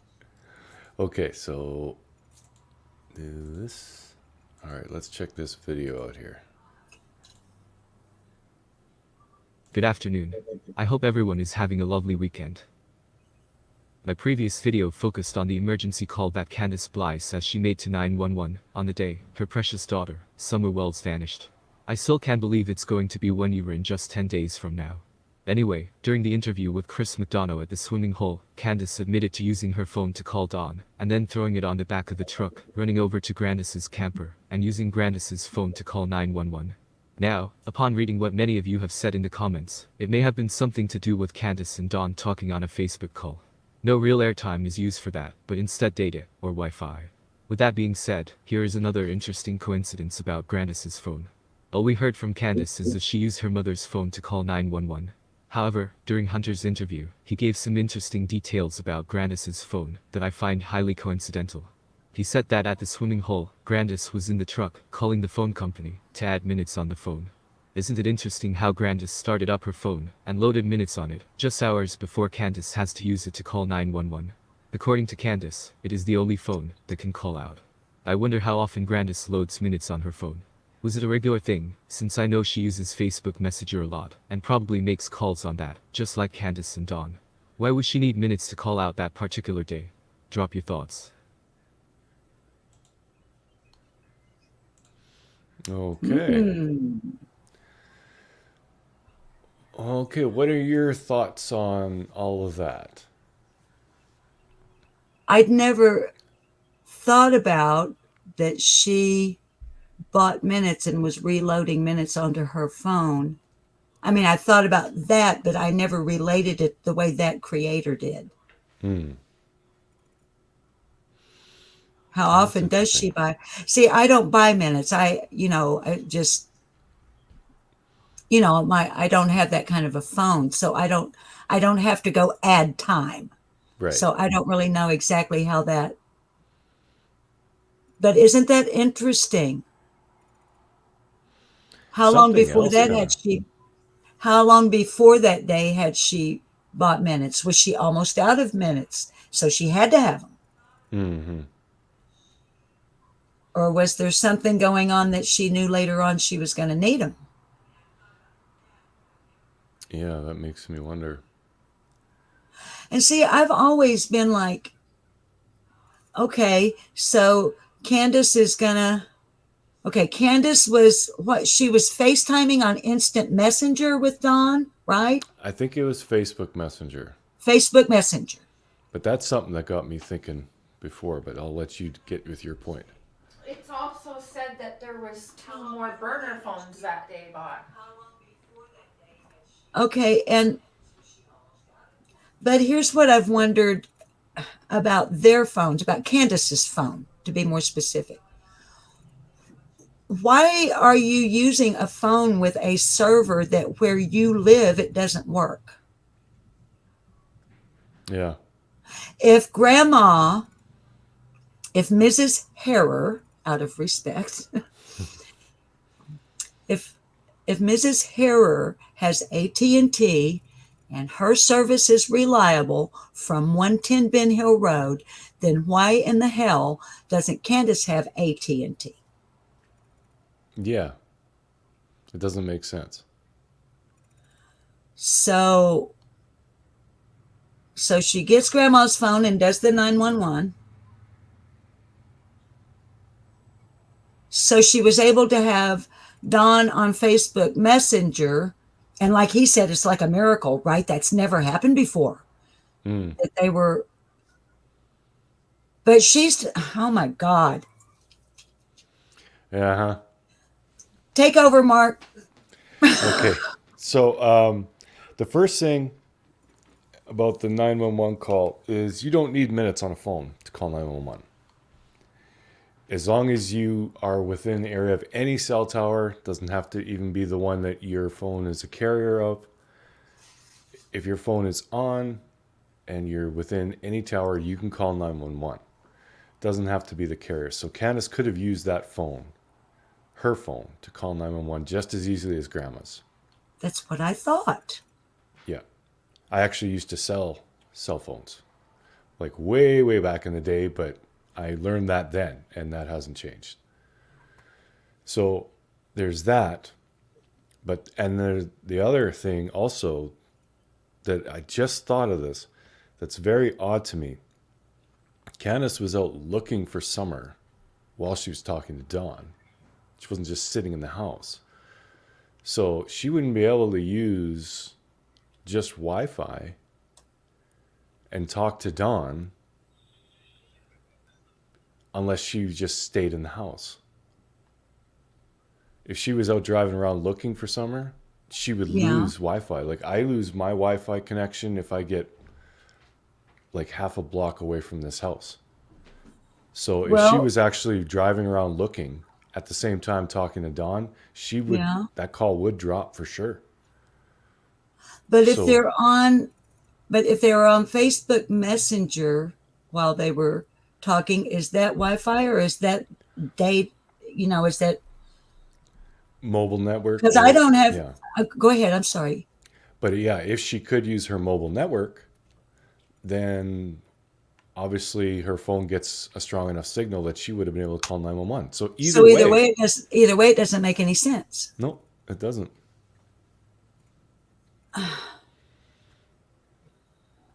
Well, Cher specifically, though, asked us to react to the video. It's very thought-provoking, for sure. Mm-hmm. And like most things, when someone has a curious mind and poses these types of questions,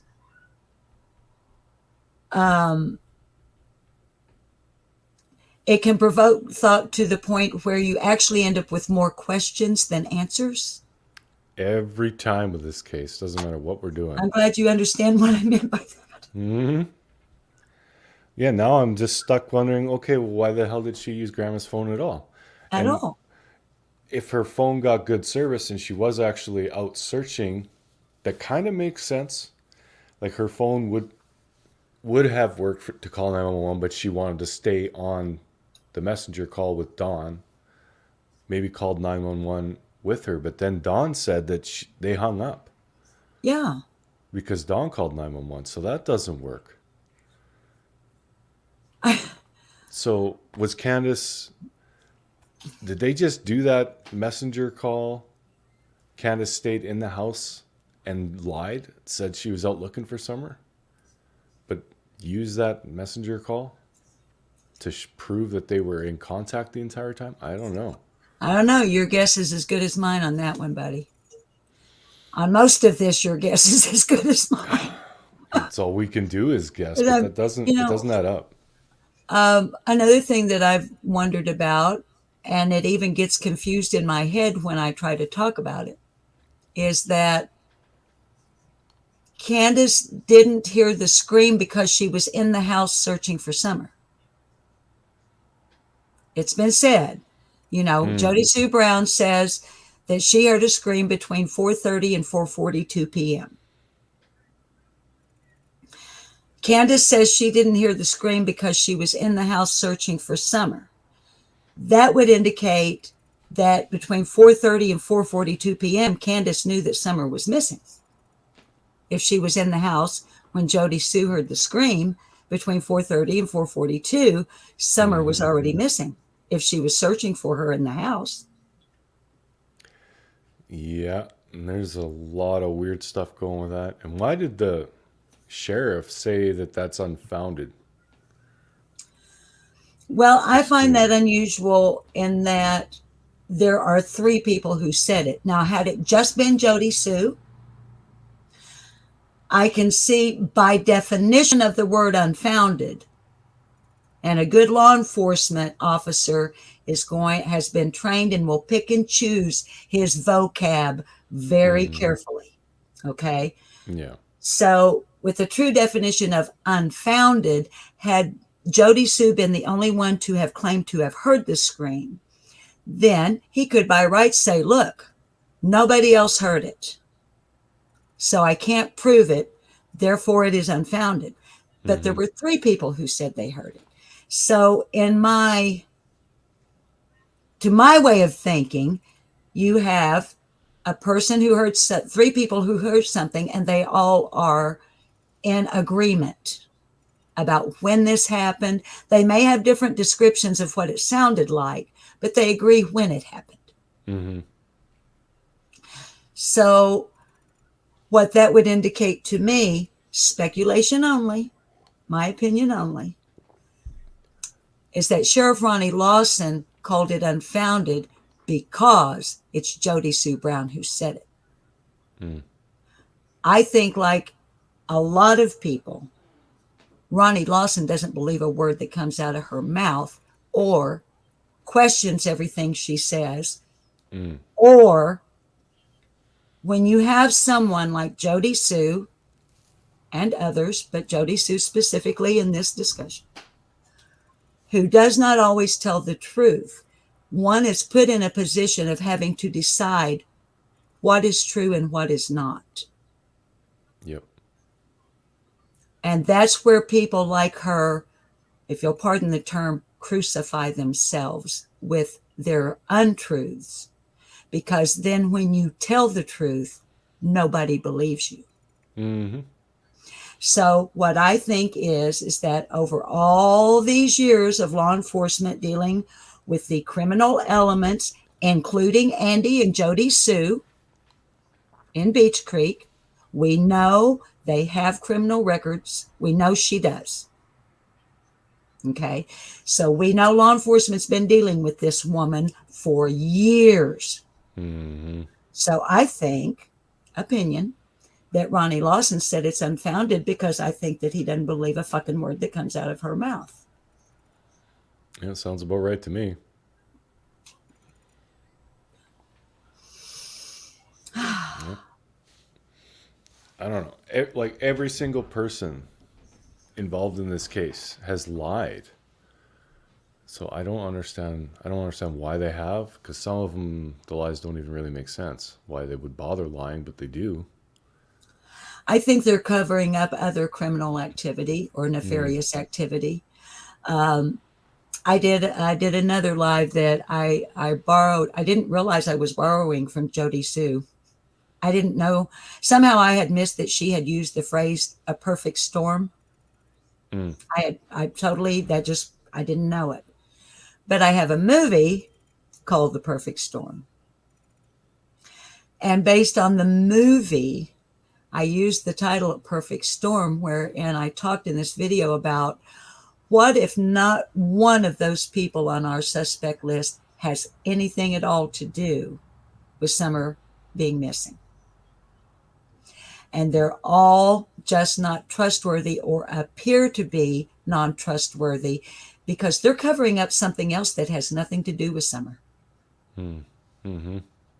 Maybe they've got a prostitution ring. Maybe they're involved with the sale of illicit drugs. Maybe they have a chop shop. Yeah. Maybe they grow weed. I saw a comment the other day in somebody's section that said nobody grows weed anymore. And I want to say, girlfriend, you ain't been where I've been if that's what you think, especially in a state like Tennessee where it's illegal. Yep. You know, people in Tennessee can't do like people in Arkansas and drive 6 blocks up the street with their prescription to the dispensary. You know, so I would imagine there's a great deal of weed and pot growing in Tennessee. Oh, for sure there is. Yeah. You know, so, you know, there's obviously, we have the news stories and arrest records to substantiate. We got people cooking meth and selling meth. We got people running crack cocaine. We have rumors of gangland type activity and people from actual gangs starting to move into that area. So that is why that I lean more towards my personal suspect list is Candace and Candy Harrer. Yep. Because Candace is my number one. yeah. Yeah. And I honestly think that all these others, the Andys, the other Dons, the Frank Edward Lights, the Tony Hammonds, all of these people we could name, including JodieSue Brown. I don't think they had anything to do with Summer disappearing. I think they're covering their own asses for the other shit they're doing. And I don't know personally if Don was at work that day, but I believe that he was. Therefore, every word that comes out of his mouth about his daughter's disappearance is hearsay. Yep. He wasn't there. Exactly. So when he gets times and details wrong, it's because he's forgetting because he wasn't there. He was told this stuff. And who fed him those times and details? JodieSue Brown. Yep. How many times have we heard Donald Wells say, my neighbor said? Yeah. My neighbor Jodie's this, the my neighbor. neighbor that. Well, who the fuck is he talking about? He's talking about JodieSue Brown, Mark. Yep. And this business about, and here again, I wasn't there, so I don't know.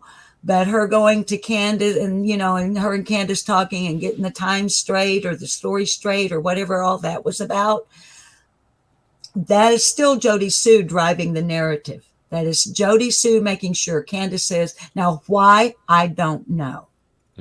Unless it has to do with something.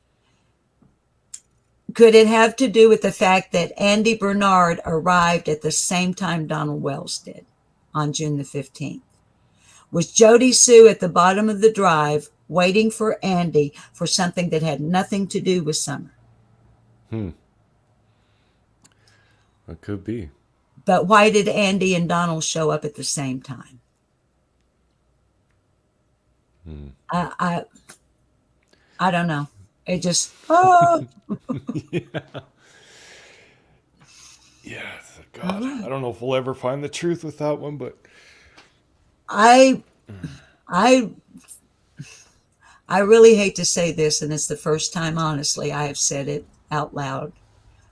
I'm coming to the place I don't think we'll ever find Summer.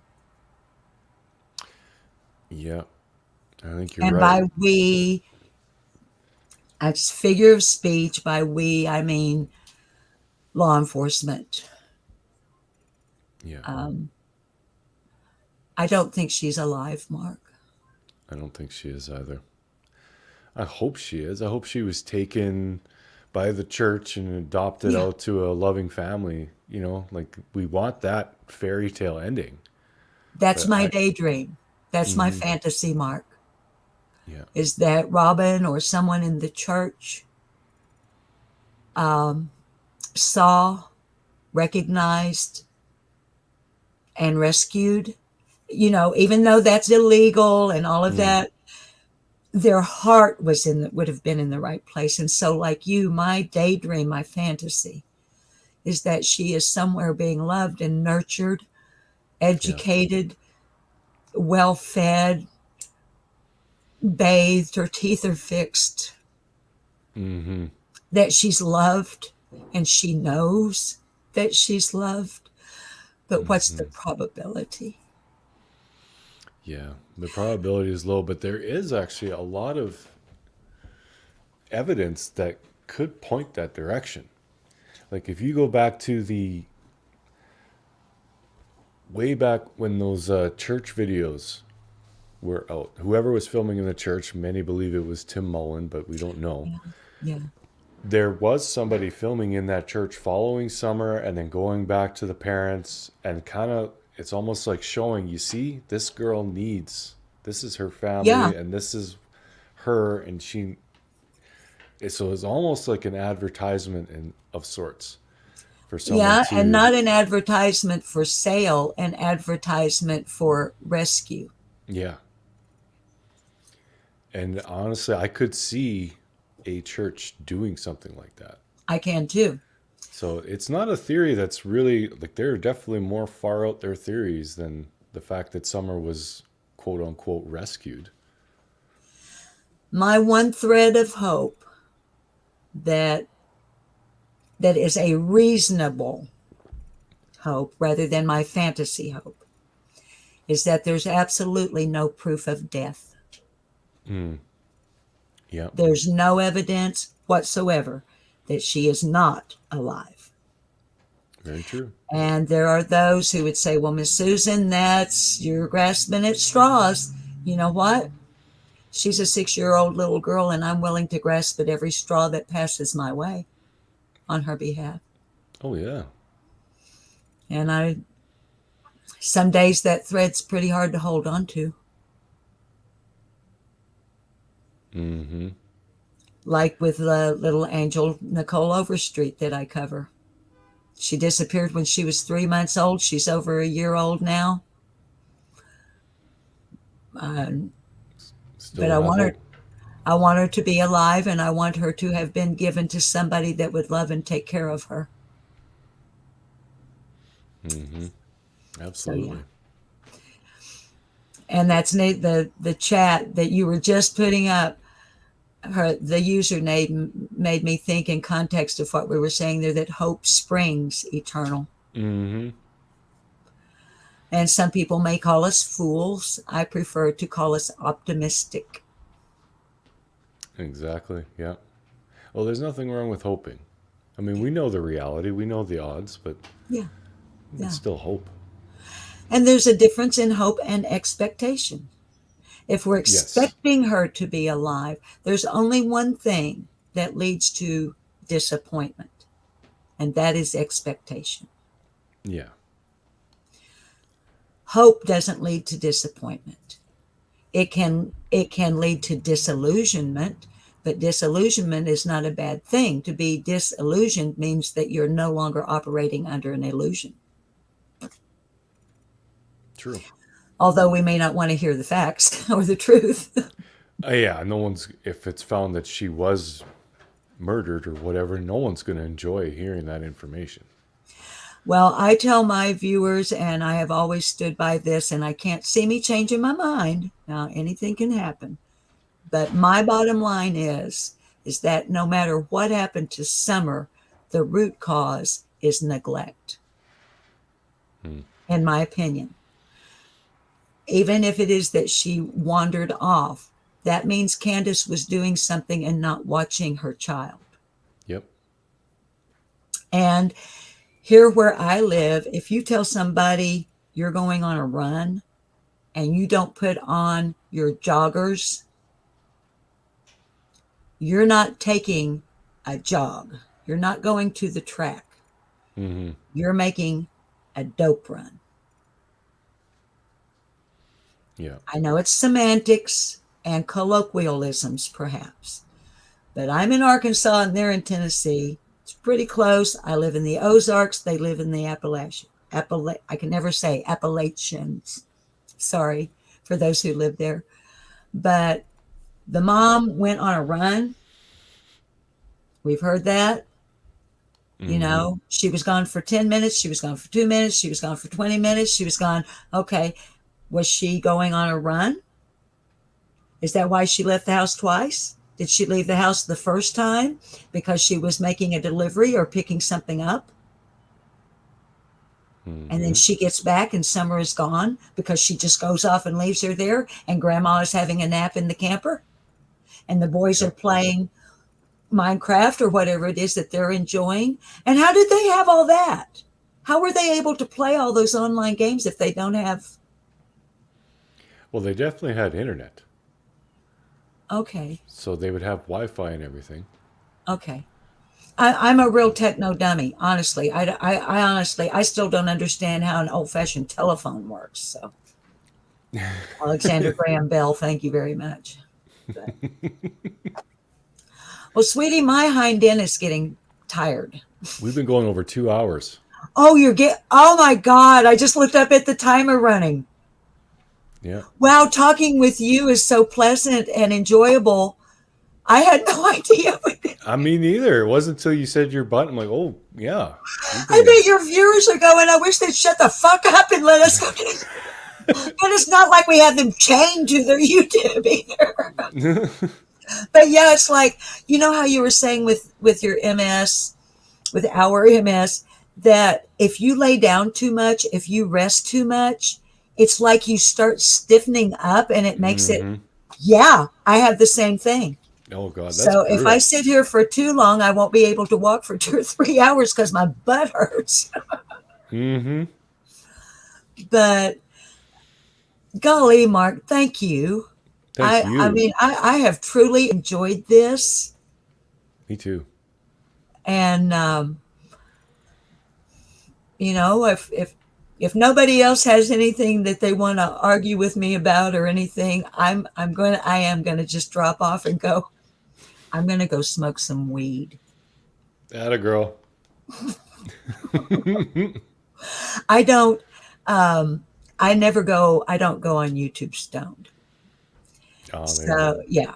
And so I was like, I got my pipe over here. Ready to go. I'm ready to go.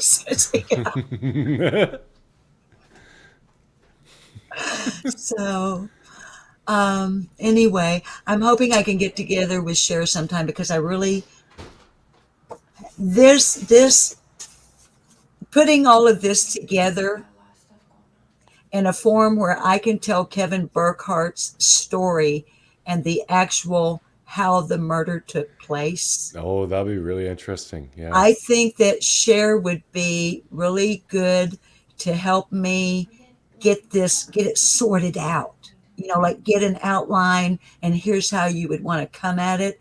Because if we actually read the real letter where he describes the murder, the murderer writes to me about how the murder was done. It's going to be like kind of intense. Yeah. So I need a cohort that can handle it. And Cher has the tenacity and the, you know, she can handle it without freaking out. You know what I mean? You can. Okay. I freak out. Well, but honey, what I mean is with the different YouTube creators I've watched, in my opinion, you would be the one that, like, you would be able to read that letter and those details, and it might be disturbing to you, but you're not going to like lose your shit and go off the deep end and, oh my God, I can't handle these, you know. So, all right. So, all right, I'm going to click off. Okay. Is that cool? Oh, that's Yeah, fine. Yes, you- thank you so Okay. much. This is a great right. show, and we definitely want to have you back again. And anytime Thank if you. you want to have either one of us on, we'd be happy to. Oh, absolutely. Honey, I want to, and I've got to learn how to do what you did for me.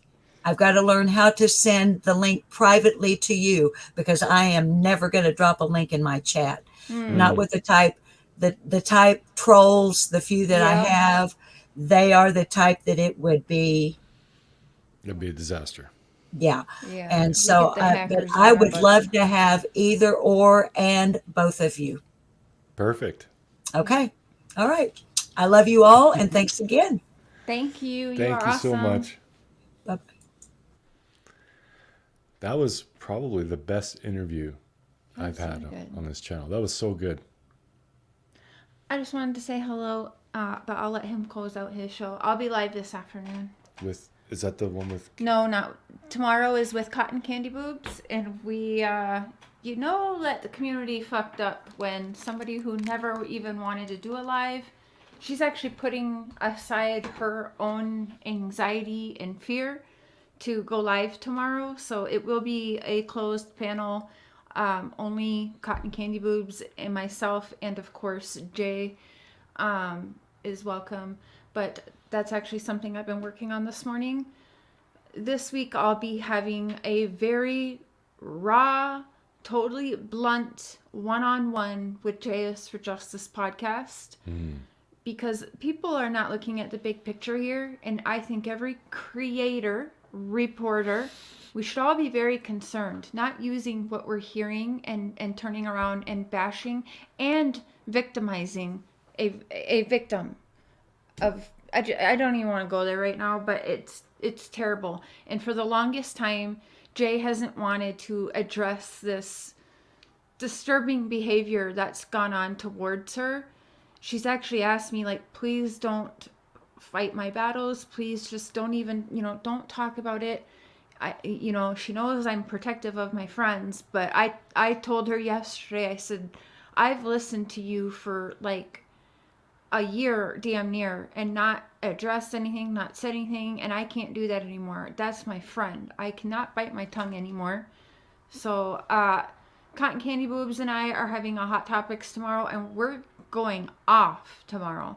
But then probably like Wednesday, I think I'm going to have a one-on-one with her, and I'm going to turn off my super chats for that interview, and it's going to go directly to a domestic violence organization to help bring more awareness to that. But it's going to be a very, very serious interview, and so I hope you guys watch it. Haters are welcome to watch as well. It's all helpful and useful. So for that interview though, yeah, we're going to do a fundraiser where payments, super chats will go directly to a domestic abuse organization that Jay picks. So watch for that this week. I'm hoping for Wednesday. And then I'd love to have Bullhorn Betty and I have been chatting too, but that's a whole different thing. So anyway, yeah. I'll be live this afternoon as a meeting and let people know what's going on in my head about the moderators. I think many of you have noticed I've taken almost every wrench on this platform as well.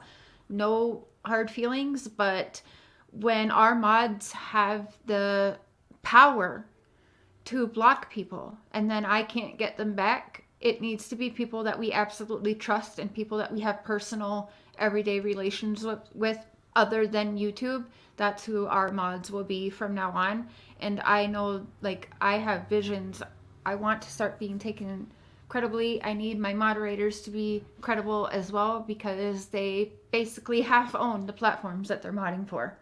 They get to make very powerful judgment calls. So it's no hard feelings. Also, I hope it's less bashing on people, because people have been being bashed for moderating for me.